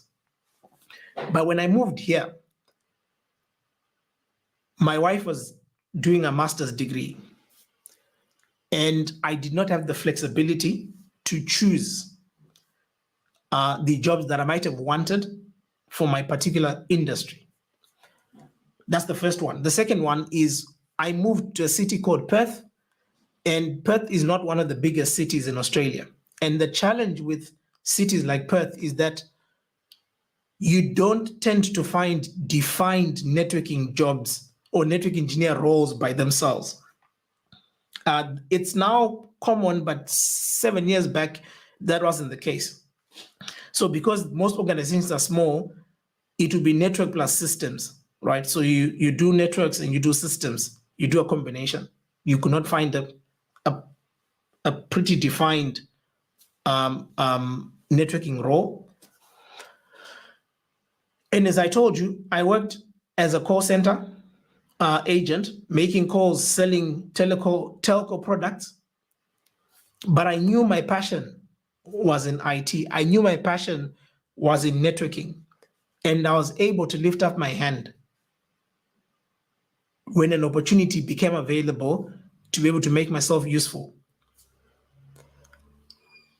After I got my first job, I got a position not as a network engineer, not as a network administrator, but as IT support. In my mind, I knew that I'm a capable network engineer, but the opportunity that was there available at that time, that was in IT, was not necessarily what I wanted. Now, I had two options. I could have walked away and say to myself, I'm a network engineer, I love networks, I'm not going to do IT support. But I took a step back and I said, that is what is available and I am going to do it. But I know that it is not my destination because I am destined for something else totally different. But for the moment, we'll work with what's available. And lo and behold, a year and a half down the line, I got myself into a network systems role. I learned things that I did not know. I think at that time, virtualization was starting to become prevalent and VMware was kind of the leading players on the market. I learned VMware as a result of that. And then after that, I then got a proper network engineering position. And that's what I've held ever since in different organizations. So why am I telling this story and why is it important? Sometimes your network engineer dream sits behind a service desk role that is in front of you. And you have two options. You can choose to say, I think service desk is beyond me. I want to be a network engineer and let it go, which is good.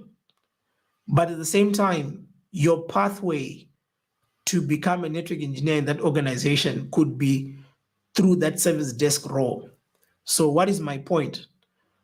Opportunity at times does not come dressed in the way that you want it to dress.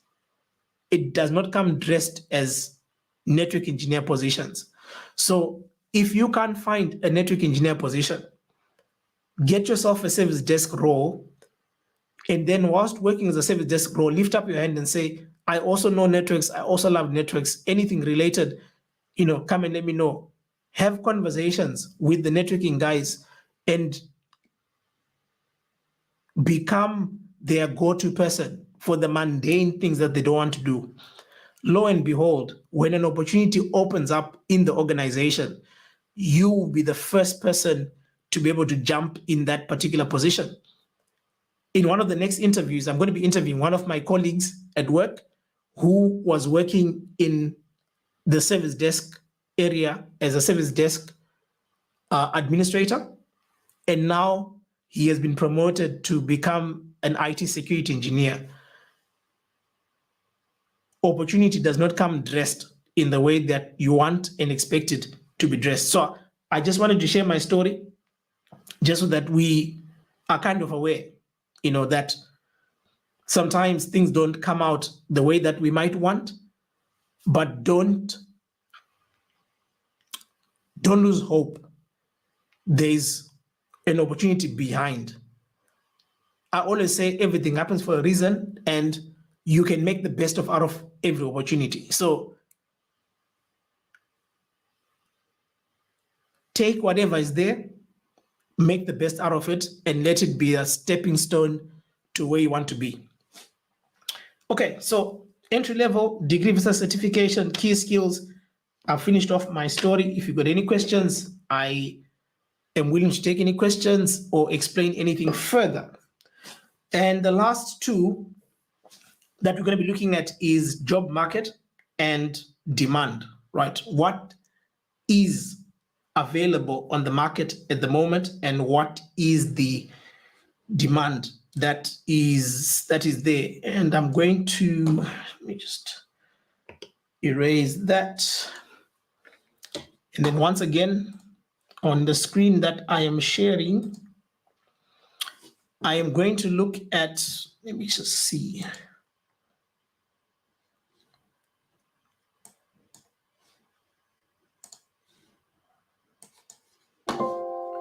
Actually, let me close this one. Let me bring this one, not now. Okay, so we're going to look at one of the prominent or the most common job sites in Australia, right? The site is called Seek. If you are looking for an IT job in Australia, this is the website for you to go to. And I want us to just look at the jobs that are available. And then I'm also going to look at the UK market. And I'll just say IT jobs UK. Right. And then we're going to look at the last one, probably going to be the US market. I just want us to just benchmark what's the job market, what is the demand, what are they looking for, and what are they asking for? Certification, how much are they paying, right? So that if you are thinking of contemplating of starting a career in IT, you want to know how much you're going to get paid, you want to know how much the market is paying at the moment, you have a very, very, very, very, very, very good perspective. Unfortunately, I'll try and look at South Africa for those that are in Africa. Actually, maybe I might skip the US. Let's look at South Africa, so that I want us to get a very good view. Just the only challenge is that most African countries, for some reason, the job market and data is not readily available. So the job market and data is not readily available, but we'll look at things nonetheless, just so that we're on the same page. All right. So on the Australian side, I'm just going to look for the number of jobs in IT. So at the present moment, and this is basically the highest that I've seen it, right? The average was about 11,000. So right now, there are about 15,000 IT jobs in Australia on this site at the moment. 15,000 IT jobs broken down into different segments and categories. Now, I want you to see the number of jobs in respect to categories. 1,800 are business analysts. We're not interested in that. We are interested in help desk. So you see that there are about 1,448 help desk roles that are available. There are about network and systems 932. That's network or systems administrator. And then I think the other category is network engineering. Okay, so I'm going to select maybe not network engineering. I'll leave network engineering because it might be too high. I just want to focus on entry level. So I'm going to search. I'm selecting anywhere in the country. I'm not narrowing down to any location. And let us see what are the frequent jobs. So service desk technician. These ones are looking for a help desk IT support. Remember the flow that I told you earlier on. Help desk IT support level 1, they've got different names. That's usually your starting point. And the salary is about 55,000 to 65,000. That's for an entry level. So 65,000 a year for an entry level. What are they looking for in terms of skill set? And what certifications do they want? This is real-time data, guys. I didn't save this anyway. If you want to go online, you can go online. Right, so what are they looking for? They're looking for Office 365, Active Directory, backup, network, and technology vendors, being able to provide support for diverse mix of clients based both phone or on-site. And then what are the key skills? Your written and verbal English skills must be strong. Remember, I say to you, presentation, communication skills, verbal and written, very important. Why? Because when you're dealing with clients as a service desk technician, you respond to tickets, you respond to requests, you respond to incidents, and your communication skills are going to be very important in being able to do that. This is where you sift a well-versed service desk technician versus anyone who's available. Obviously, you need a passion for IT. So yeah, not much is required from this one. Let's probably just look at one or two more. Probably one of the same task. This one is paying 69,000 for IT support analyst, which is probably a glorified way of saying service desk. So that's that. This one is paying 74,000, and they're looking for a desktop support analyst. And I'm just going to narrow down. So there is demand for, some of these jobs. I think, Xavier, you're asking about virtual internship. Maybe you got nothing to lose. Reach out to those guys and say, hey guys, I'm in Ghana. I can provide remote support for you at a fraction of what you're paying the guys in Australia. So instead of paying 69,000, you can pay me 20,000. I mean, in Africa, 20,000 is a lot of money. Like literally, in my country, people get paid $100 a month, which is like 1,200 a year. That's an adult who's going to work, being paid that kind of money. So if you can earn 20,000, it's about $2,000 a month. Make your proposal, make your argument, and say, I can do the support for you. And, I do after hour support. You don't have to pay someone in Australia.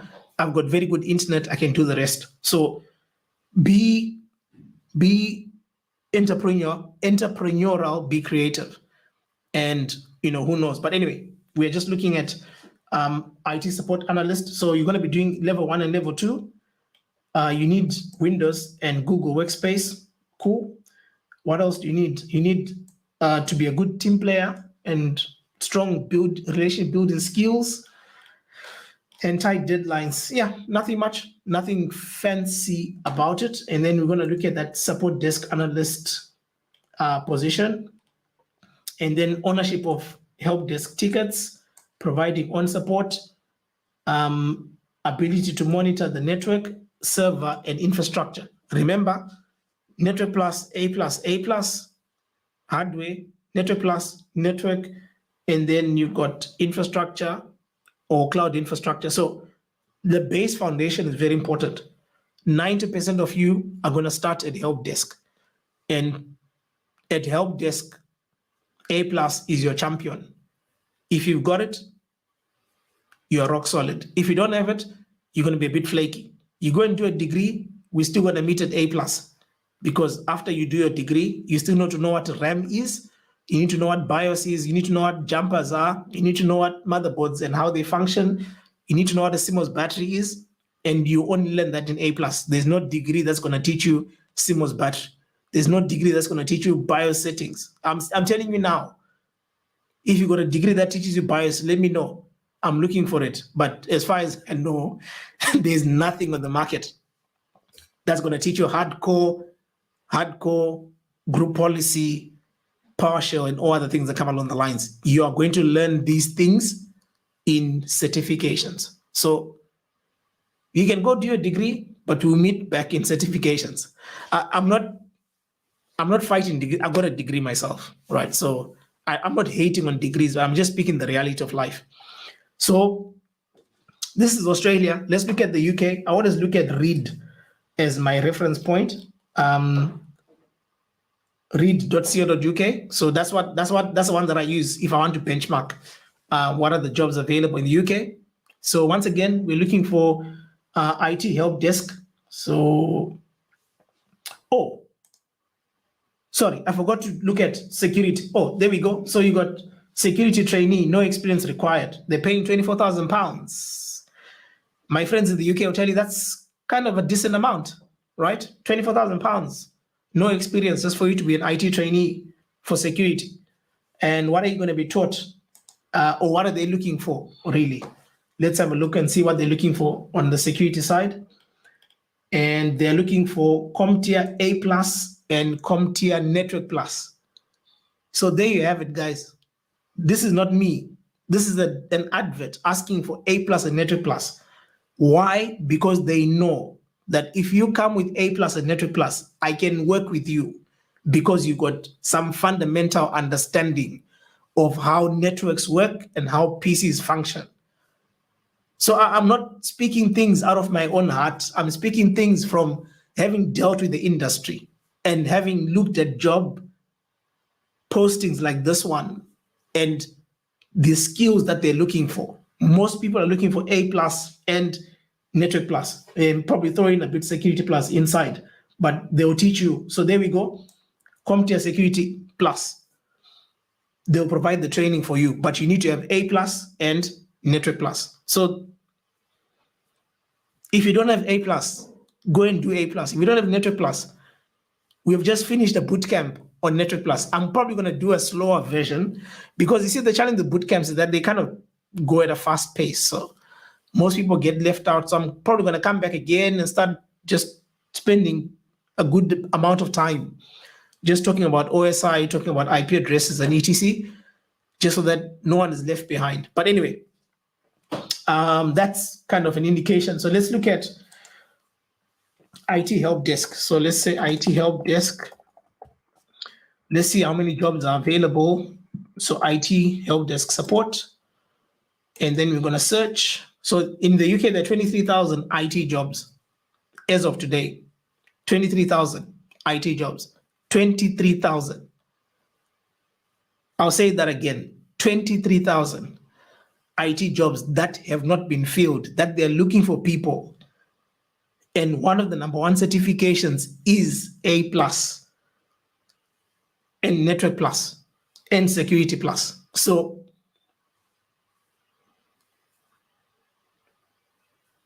like that guy from Italy, yeah. I don't know what else I can say. It's there. All right, so let's look at help desk. What are they looking for?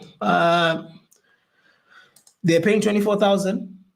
This one is paying 35,000 per annum. I'm not making up these numbers. I'm just opening up web pages so that we can see for ourselves what's available and what these guys are paying. So once again, Active Directory, Exchange, Office 365, ability to plan, organize, and self-meet deadlines. And what else? Second line support, first line support, knowledge of whatever. And then here, they don't have certifications of what they're looking for. So yeah, that's this one. The other one is support, driver's license, strong interpersonal skills, logical approach to problem solving, genuine interest in IT, and very good communication technologies. So once again, ability to communicate. It is very, very important. I cannot say it any much more better. You need to know how to communicate. That's just about it, right? Virtualization, Windows Server, Azure, the cloud infrastructure, Microsoft 365, SaaS, firewalls, desktop operating systems, hardware and software. So A+ is going to give you your desktop side. A+ is going to give you hardware and software. And Azure Fundamentals is going to give you the Azure side. Azure Administrator is going to give you the 365. Windows Server Infrastructure is going to give you your Active Directory, your group policy, your Hyper-V. And then backups and knowledge of networks is going to come from Network Plus. So this is a typical job that has been broken down, asking for skill sets offered in those 2-3 certifications. So there you have it. All right, so let us look at South Africa, what's available. I think there's one job site. I wanted to say IT jobs in South Africa. There's one job site, I think it's called CareerNet, I think, if I'm not mistaken. There's Careers 24, which is also a good one, kind of gives a very good indication. And then there's PNet. PNet kind of gives you a good indication of what's available and what the market is looking like. So yeah, let's see, IT technician for Samsung South Africa. However, most of the African positions tend not to have salaries. I don't know why they do that, but anyway, senior IT technician, so these are the jobs that are available on the market. Just to give you Cisco network engineer, that's a bit on the higher side, but yeah, it's probably going to be looking for CCNA. So if you want to get to Cisco network engineer level, this one is paying 68,000 Rand a month. There is the salary. Okay, so they're looking for CCNP or CCIE. So that's kind of professional going into architect kind of level. Most people won't start at that point, but majority will start lower. So whenever you got time, take time to go through these sites. They give you a very good indication of what the job market and demand is. But at the moment, cloud, AWS. So if you want to search, for example, you want to know the demand for a particular sector, you can just search by saying AWS. I want the jobs that are looking for AWS or Azure or whatever the situation is, and then it will come back and it will tell you 3,395 jobs are looking for AWS. So AWS Solution Architect, that's £500 a day. I was at a point at some point where I was thinking, who gets paid that kind of money, But yeah, you gotta set your goals, and who knows where you get yourself and find yourself in. But anyway, so these are the jobs. This is the demand. This is as practical as it can be. We're looking at real data on the market and what is available. And the last part, which is my favorite part, is, maybe I should have started with this one, but anyway, if you've made it this far, fantastic. You are catching on to probably what I deem the most important, not important skill set, but the most important, one of the most important things that I was taught that I feel that everyone needs to know.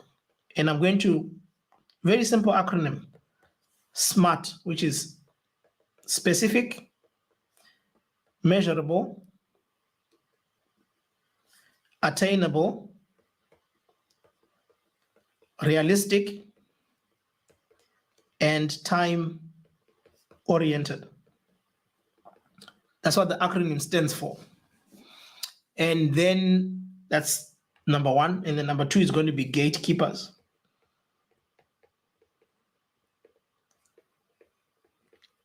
So my mentor, before he taught us anything about IT, before we started talking about PCs, motherboard, hardwares, hard drives, anything, he taught us these two things. You need to set SMART goals. SMART is an acronym on setting goals in life and being able to achieve them. And he said, when you set goals in life, they need to be specific. Right. And right now we are talking about your goals over a period of 1, 0, 1, 2, 3, 4, 5, 6 years. Right. So in 6 years' time, you want to become a network engineer. Right. So that's a specific goal. You want to become a network engineer.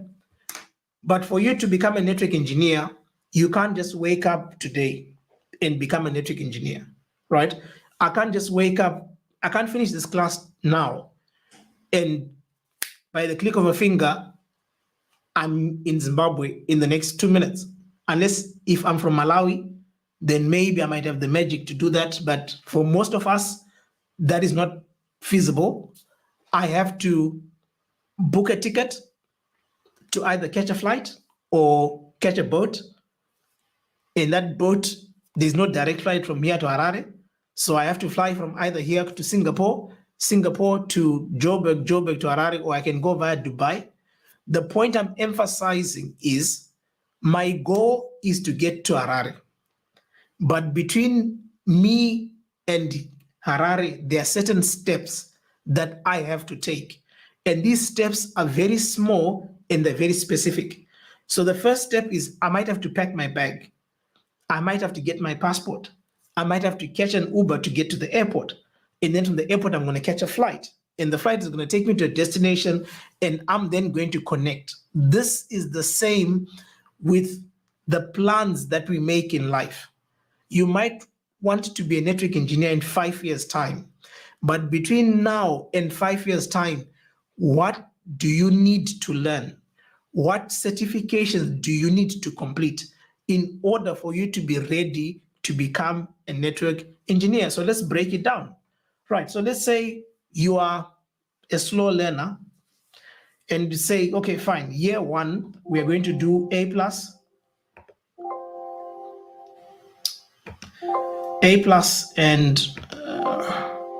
and Network Plus.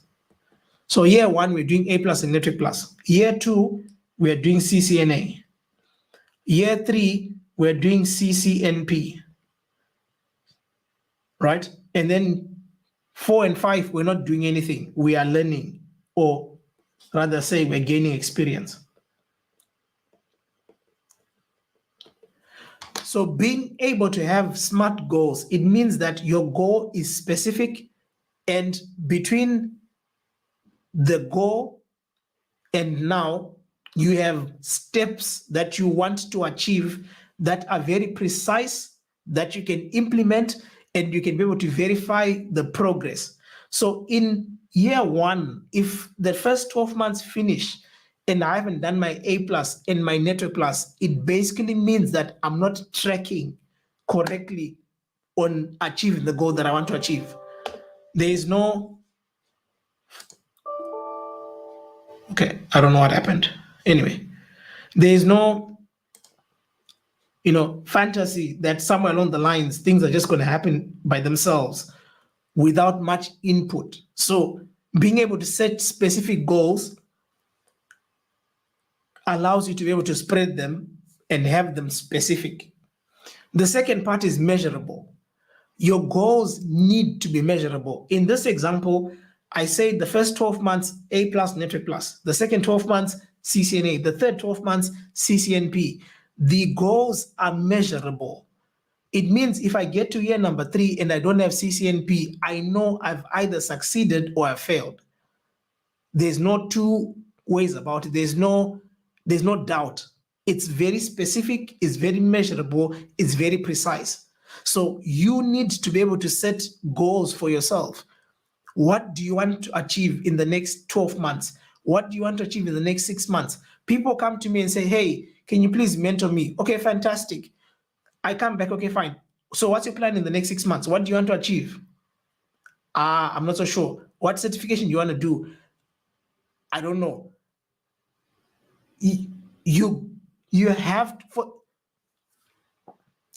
it's not about you achieving it, but it's about you being able to plan for it and being able to measure it in a way that you can get to a particular date in the future and be able to look back and say, have I succeeded? Have I not succeeded? And then you can then do an introspection as to what you could have done differently. You might get to year 3 and I don't have CCNP, not because I didn't want, but maybe I wrote the exam 10 times and I've been failing it. I can't say I've failed in achieving my goal. No, I have attempted, but I failed to pass the exam.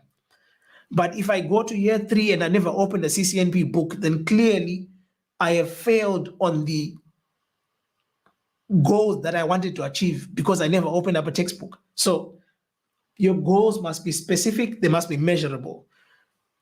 Number 3, they have to be attainable.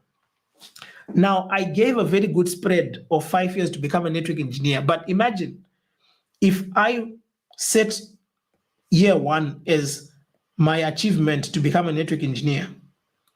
That basically means that in year 1, I have to learn A+, I have to do N+, I have to do CCNA, I have to do CCNP in 1 year.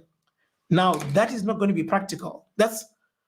When I'm saying that's not going to be practical, I'm saying you might get the qualifications, but you're going to know the theoretical knowledge and not the practical knowledge. Why?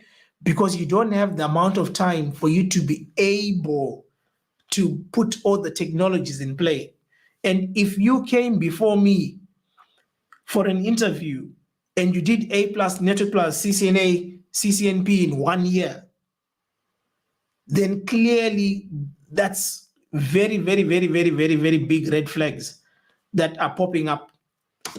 Because how can you achieve all these things in 1 year and still be able to be functional and be able to learn. Yes, you might get brain dumps to help you pass the exam, but from a knowledge perspective, we take time to acquire knowledge, and you can't have all the knowledge in all these 4 domains in a space of 12 months. So your goals must be attainable and they must be realistic, right?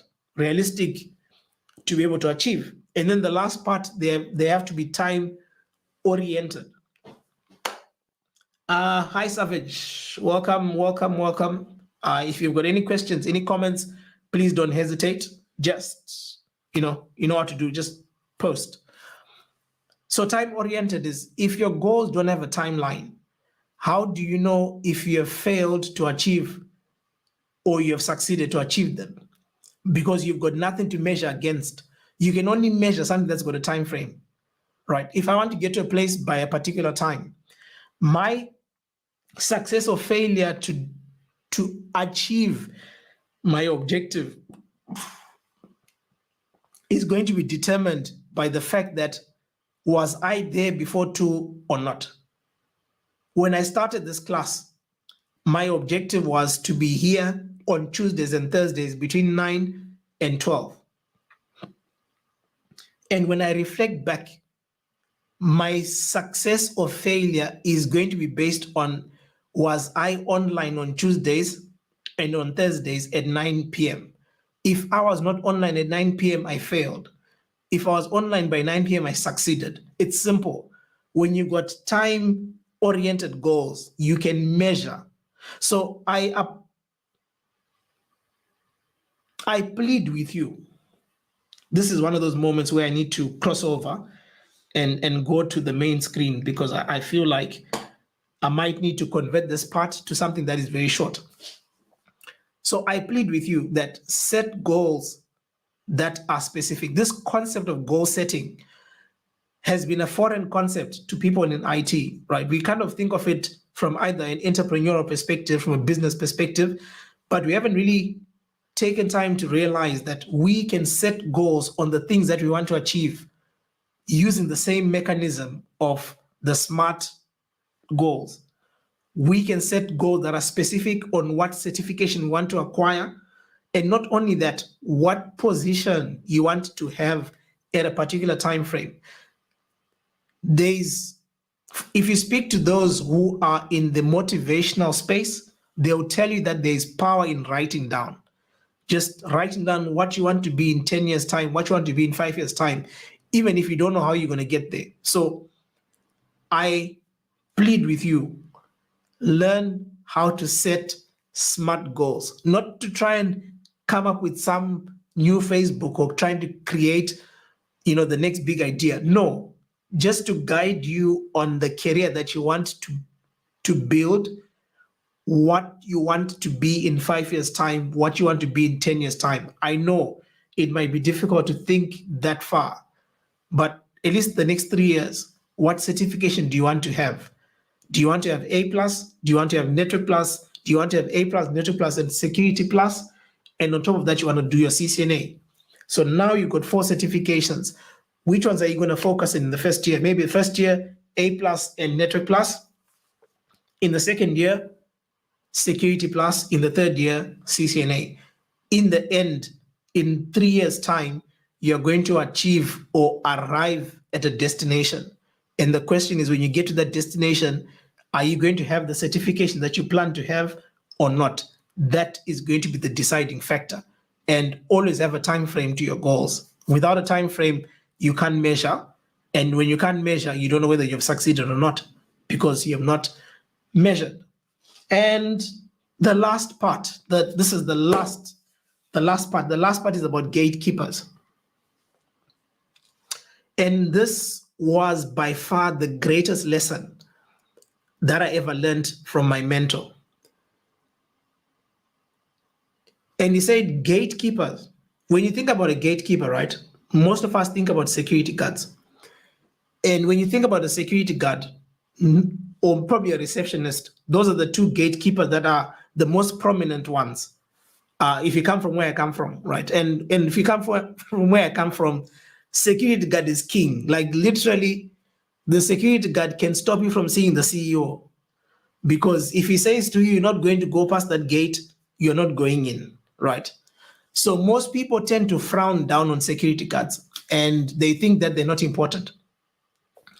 A gatekeeper, basically, in simple terms, is someone who's standing between what you want and how you can get there.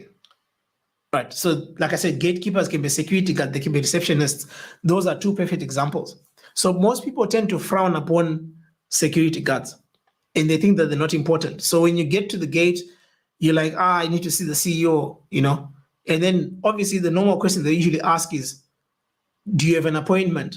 Or what is it in connection with? And then you'll be like, it's not your standard, you will not understand. It's some business, whatever the reasoning that you might give to seeing the CEO. And one of the greatest lessons I was taught is that the way you treat your gatekeepers is going to determine your success or your failure. And the reason being that the security guard that you're frowning upon and you're thinking is not very important might have information that is going to be very pivotal to your success or to your failure. A typical case in point is, if you talk to the security guard properly and say, hey, I want to see the boss, but I do not have an appointment. What is the best time to see the boss? The security guard can tell you, what, boss always comes at 7 o'clock in the morning, and between 7 and 8, he's got no disturbances. So if you come around about that time, you can see boss without any issues, right? This is vital information that came from a security guard that most of us would regard as someone who's inferior and who cannot be able to give us anything valuable. The receptionist, many of us, when we go to interviews or go for meetings, you get to the receptionist, we tend to be rude at receptionists, especially if they ask us, who do you want to see? Or when you call, hey, I want to speak to the IT manager. What is it in connection with? No, it's none of your business. Oh, okay. We tend to jump past the receptionist, but sometimes, it could be that PA to the boss or to the CEO or to the IT manager that the IT manager might decide, hey, I've got two proposals, company A and company B. What do you think about the guys who came to present today? And then if you're one of those people who treated the receptionist in not a so good manner, she'll be like, those guys are a bit, they're a bit not rough, but, rude, etc. She might have the key to the tender or the job that you've basically been waiting for. So the greatest lesson that I learned is that in life, treat gatekeepers with respect. Not because you want them to help you to achieve what you want to achieve, no. But just from an Ubuntu perspective, which is what we call it in Africa, or from a dignity perspective, just treat everyone else with respect, and just respect the gatekeepers. If the gatekeepers say you can't drop your CV, don't argue, don't try and make noise to say, but no, my CV is important. No, just say, okay, fantastic, I'll take it back. Oh, by the way, before I go, what is the best way to make my CV get to the desk of the person who's recruiting? And this is typical if you're going around dropping CVs. And you never know, the receptionist might actually tell you things that are more important. They will actually tell you, what, when our adverts come out, they usually don't come out in the newspaper, they go on our website. So just check on the website every month, and we usually post any job openings that happen on that particular part. There you go, you got an inside secret. So if you want to succeed in life, learn to treat gatekeepers. I learned this 20 years ago, and I cannot tell you how many times this has opened doors in my life. Now, 20 years after, one lesson: gatekeepers, treat them with dignity, treat them with respect. Right, we've come to the end of the things that I wanted to say. And have I said them all? Maybe, maybe not. But I've managed to take out things off my chest, that I feel from an entry-level certification perspective, what is best from a degree versus certification. And these are my own opinions, right? Other people might have their own opinions. These are my own opinions based on the industry, based on how my life has been impacted in the industry based on this information and based on interacting with people that are working in the industry today in multiple continents. So take it with a pinch of salt. It's my own story, it's my own opinions, but I've seen it being consistent, in multiple environments. The 3 skills, my story, we looked at job demand and job markets. I'm going to do a video. I'm trying to work out, what are the jobs that are going to be in demand in 2030? Because if you're going to get into the industry now, there's a very high chance that you're probably going to be getting into the peak of the industry in the next 5 to 6 years. And that's about 2020, 2028, 2029. And I was talking to guys in the office today, and I'm like, what do you think are going to be the skills that are going to be in demand in 2030? And I think we came to the conclusion, you need to learn how to code. Coding is number 1. You need to know how to code. Python, whatever programming language, you need to know how to program. Why? Because most of the infrastructure is going into this automation, software-defined networking, which is kind of coding that builds everything on a virtualized environment. So you need to learn how to code. The second one, I think we highlighted, you need to know cloud infrastructure because most organizations are going into the cloud. AWS and Google Cloud, GCP, and Azure have taken over the market. At the moment, most organizations are running hybrid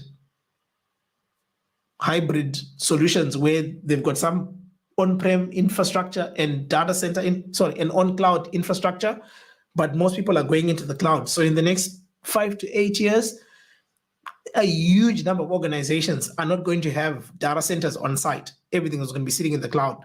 So if your job focused on supporting data centers on site, on-premise data centers, be careful. Be careful. In 4 years' time, you might not have a job because if there are no data centers on site, then what's the point?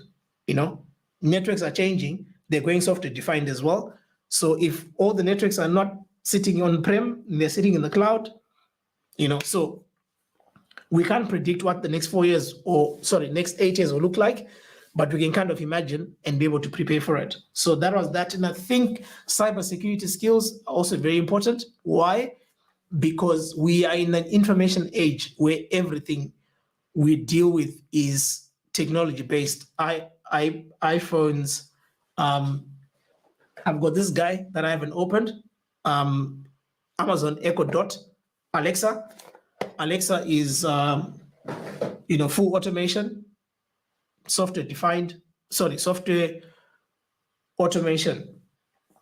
And because there are so many devices that are now talking public on the internet, your phone is on the internet, your speakers on the internet, your fridge is on the internet, everything's on the internet. It means there are more attack surfaces for people who want to cause harm, and they need to be people who can defend us and protect us. And that's where cybersecurity comes into play. So cybersecurity is probably going to be something that's going to be in demand, for the next 5, 10 years, 15 going forward. So if you want to future-proof yourself, these are the industries that you might want to, look into and probably acquire skills and knowledge in that particular regard. Hey, Albert, how are you? So yeah, I've spoken. Now it's time for Q&A. Is there anyone with any questions? Any questions? Just shoot. Whatever you want to talk about, networking, security, IT, what I can answer. What I don't have an answer, I'll come back to you. But yeah, I've covered things and topics that I thought, they were lacking though on my mind, and I figured I needed to talk about them. And now I've spoken about them, and yeah, 2.5 hours later, I feel happy that at least I've offloaded some of this information and I'm not keeping it to myself.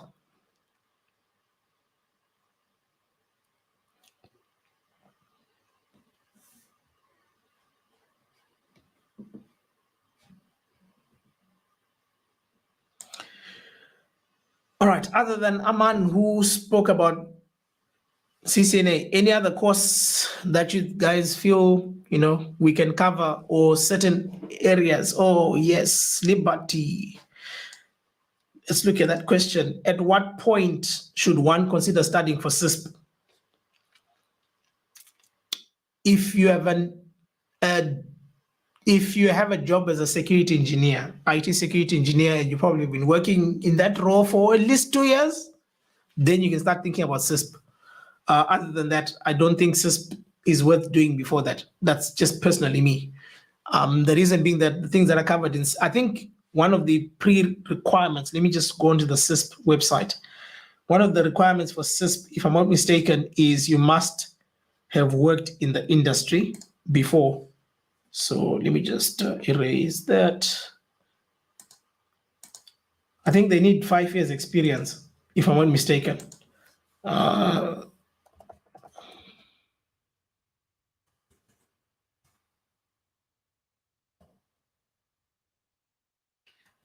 Certification. I'm just opening it on my screen. Let me just move this.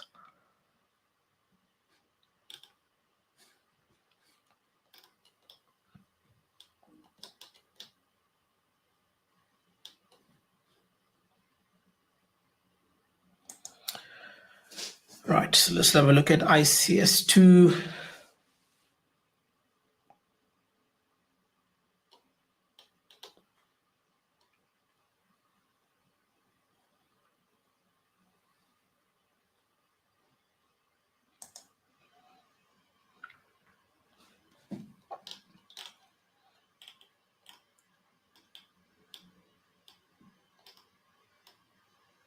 All right, so this is the pathway that they actually, the pathway, let me see, I think they need about 3 years experience. So yeah, it's ideal for security systems engineers, security analysts, security auditor, security architect, network architect. So you need about 3-4 years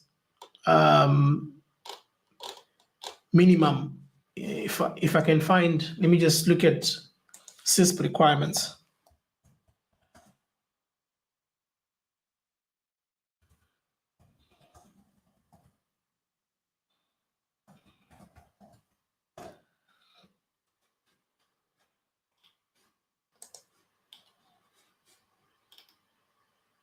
Yeah, so you must have 5 years of cumulative paid work experience in 2 or more of the 8 domains of ICSC. So yeah, so you need about 5 years experience for you to be able to do it. So you need to have worked as a network engineer, network architect, or somewhere along the lines, but you need some form of experience. So I've seen people rushing to go and do CISP. I'm sure there's ways around. I think most of these organizations also allow you to get credits for training. Like if you get if you get trained by them, right, you get credits that can count towards your CISP qualification. And because of that, you're able to then get there sooner. But I guess the point is, if you're going to do CISP without any experience in the industry, then what's the point? What are you going to defend? What are you going to protect? How are you going to implement leadership in security when you have no understanding of how the infrastructure works? So you need to work in an organization at a senior management level, at a senior level, for you to then be able to then, do the audit, risk support, and everything that comes on the line. So I hope I've answered your question. It's going to take a bit of time. We need about 5 years, according to the website. Any questions? Any questions, guys? We're here. Throw questions. I'm thinking of coming live every Thursday to do Q&A. Q&A probably cover, exams. I think exams are the next area of passion for me because most people kind of struggle with exams. Right. So how best do we, set up exams that don't only test theoretical knowledge, like what the port number of A, B, C, D is, but, kind of scenario-based questions that test your understanding of the theory. So yeah, if you're interested in exams, CCNA, A+, Network Plus, just let me know in the comment section if it's something that you think it's worth covering. And then also I'm going to be having a few interviews with the respective people to come and shed light on their story, on their journey to CISP. What do they use it for? How long it took them for them to do CISP, and what's their take on degree versus certifications? All that conversation that we've been having, just getting a third party with a different perspective, just so that you can find a perspective that resonates with you and be able to listen to other people's stories and how they have succeeded in being able to progress in the industry.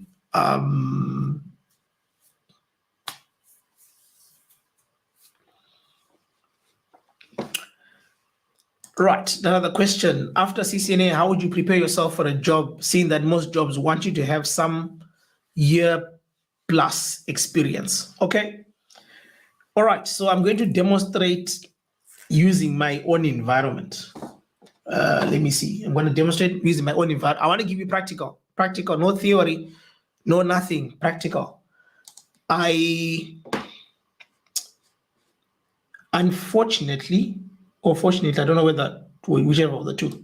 This one is a paid solution, right? It's a paid solution. I am going to bring my screen this way. Oh, man. Just a second. I'm bringing my screen this way. I hope you guys can see it. Now, this is my virtual environment, right? You see the VMs that I have. I've got JNS3 VM running. Actually, let me shut that down. Shut down guest. That's fine. I have, this is the one that I want to start. This is Cisco Modeling Labs. You don't have to buy this one, but it's a paid solution. I think I paid $200 for a year subscription. But I'm getting somewhere with why I'm highlighting and why I brought up all this. This is Cisco Firepower, Fire Threat Defend. This is my Active Directory, Windows 2010, 20 or 2012. I'm not so sure, forgot. This is my FMC. This is my Cisco CUCM Core Manager for voice.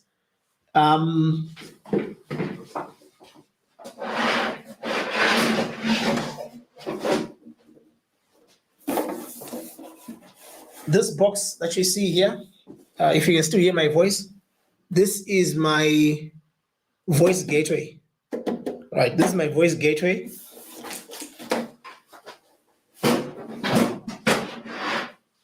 And I think at the back, I've got a Cisco 1900 router that's just connected, or it's not connected, but it's right there. And what else do I have in here? Right, so my CML should be coming up. The reason I'm opening up my CML is I want to show you my labs that I've implemented at home, testing different things. And the point that I'm trying to make an emphasis on is based on this question, to say, how do you prepare yourself for a job, seeing that most jobs want you to have some form of experience? And the point that I'm going to argue is that if you don't have the experience that you build in your home lab is going to be very important.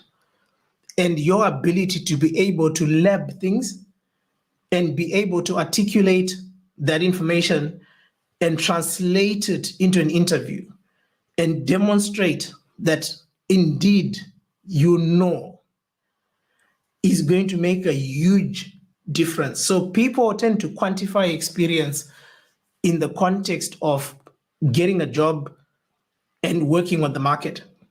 But experience comes in different forms.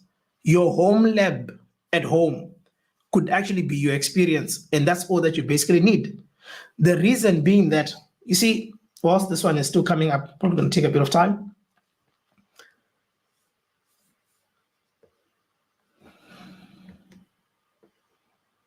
Anyway.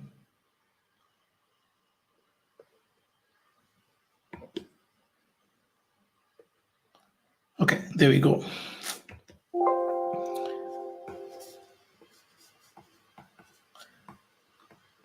BGP is BGP. Doesn't matter whether it was done in a home lab or it was done in a work environment. The only difference is if you configure it in a work environment, the temperature or the heart is beating at 70 beats per second or per minute. If you do it at home, it's beating at 30 beats per minute, right? The anxiety increases if you're doing it in production versus if you're doing it at home. But the objective is BGP is BGP. It's never going to change. So this is, I'm just going to erase that. All right, so that is basically opened up. Let me go to open my web browser. And I need to go to 192.168.75.130. Right.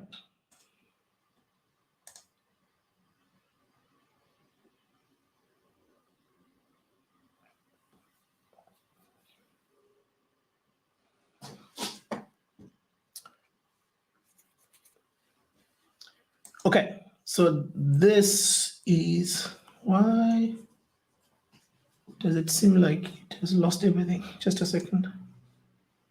Just need to refresh this and just make sure.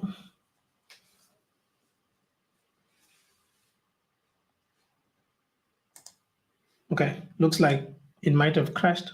Anyway, but the point I was just trying to highlight is I've got more than 10 labs in my Cisco modeling labs of different scenarios of different things that I'm basically lapping it out. So if you are able to do that, you demonstrate that not only are you keen on learning, but you can go and find there's network diagram software. Right. There are tools online where you can create network diagrams. So after you have implemented whatever you've implemented at home, go to Lucid Chart. This is one of them. Go to Lucid Chart and have a look at their network diagram software. Create your own network diagram of your home lab, right? Of where the PC connects from where, going where, and everything else. And then when you turn up for that interview, bring your network diagrams, bring your home, not necessarily the home lab physically, but bring that information. So create your own network diagram, make a diagram that is very appealing. And then by so doing, you are demonstrating that you are ready.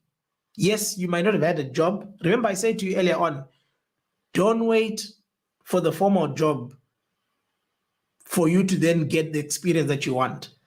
Go in the market, go at home, build whatever you want to build.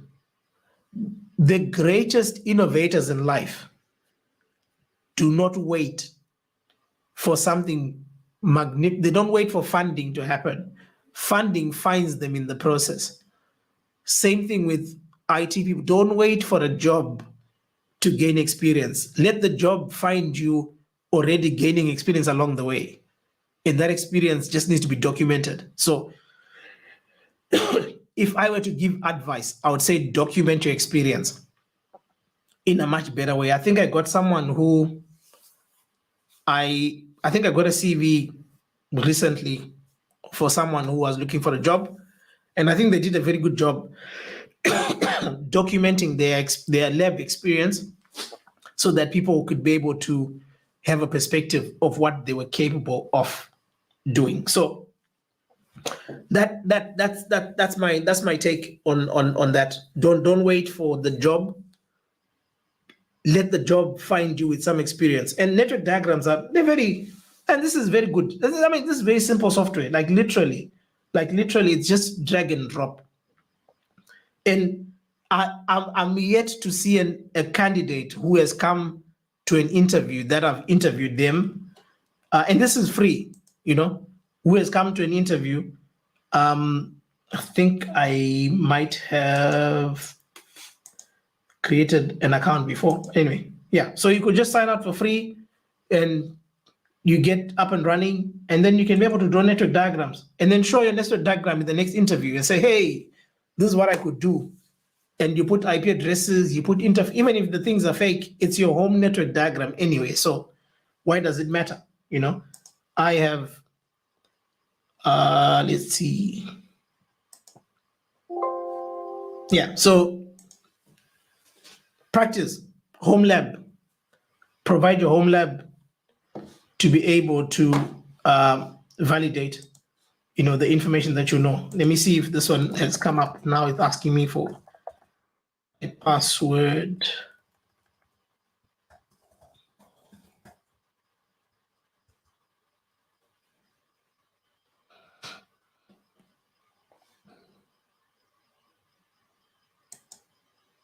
All right, there we go. So you can see I've got an ASA bridge lab. I've got an ASA testing active standby. And I've got my VPN lab. I've got site-to-site VPN. I have one that I was testing AAA. Other one I was testing simple VPN. Others I was testing spanning tree. Others are testing, you know, GRE tunnels. Other thing I was testing Telstra. And the point that I'm trying to get to, and this one was trying to replicate a production environment so that I could be able to test certain things in the lab.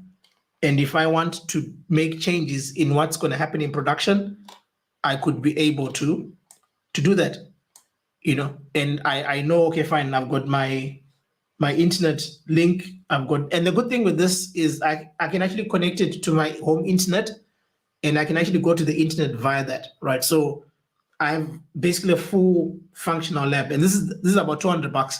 If you're in the US and you're in the UK and you can afford, then yeah, you can buy this. If you're in Africa, I would say use GNS3. I think I've got GNS3. I just closed the VM, but I've got GNS3. The point I'm just trying to put across is lab it, document it, and then make your case when you go for an interview. And there's nothing that's going to stop you from getting a job just because you do not have real life experience, which probably leads me to another thing that I want to talk about, which I might not have highlighted. I'll probably try and write it down. Aim for what I call the 70-30 rule. This is my own rule, 70-30.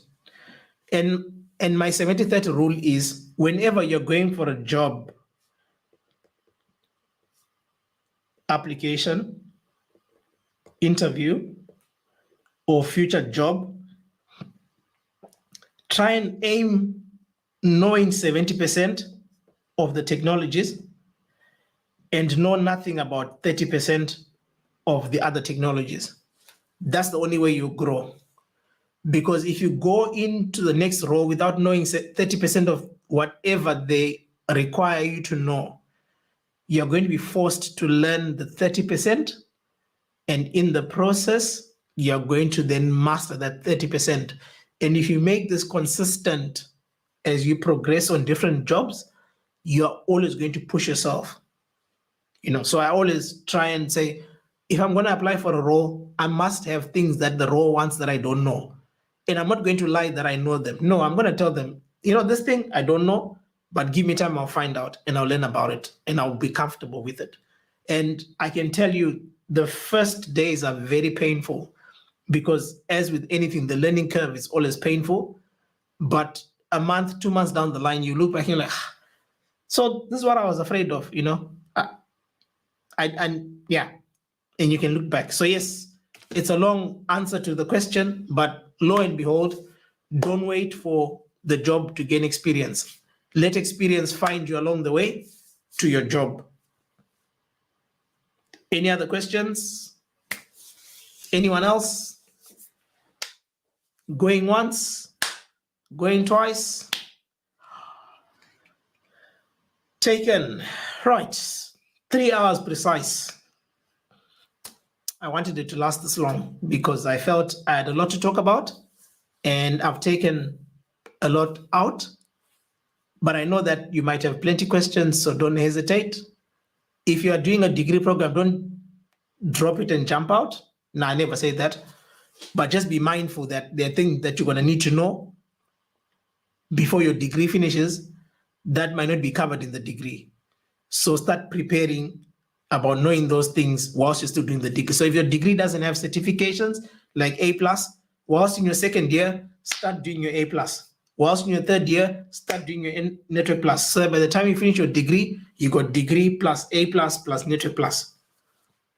That's being smart. Smart, specific, measurable, attainable, realistic, and time-oriented. And once again, guys, I would want to hear your story, on how your journey goes along the lines.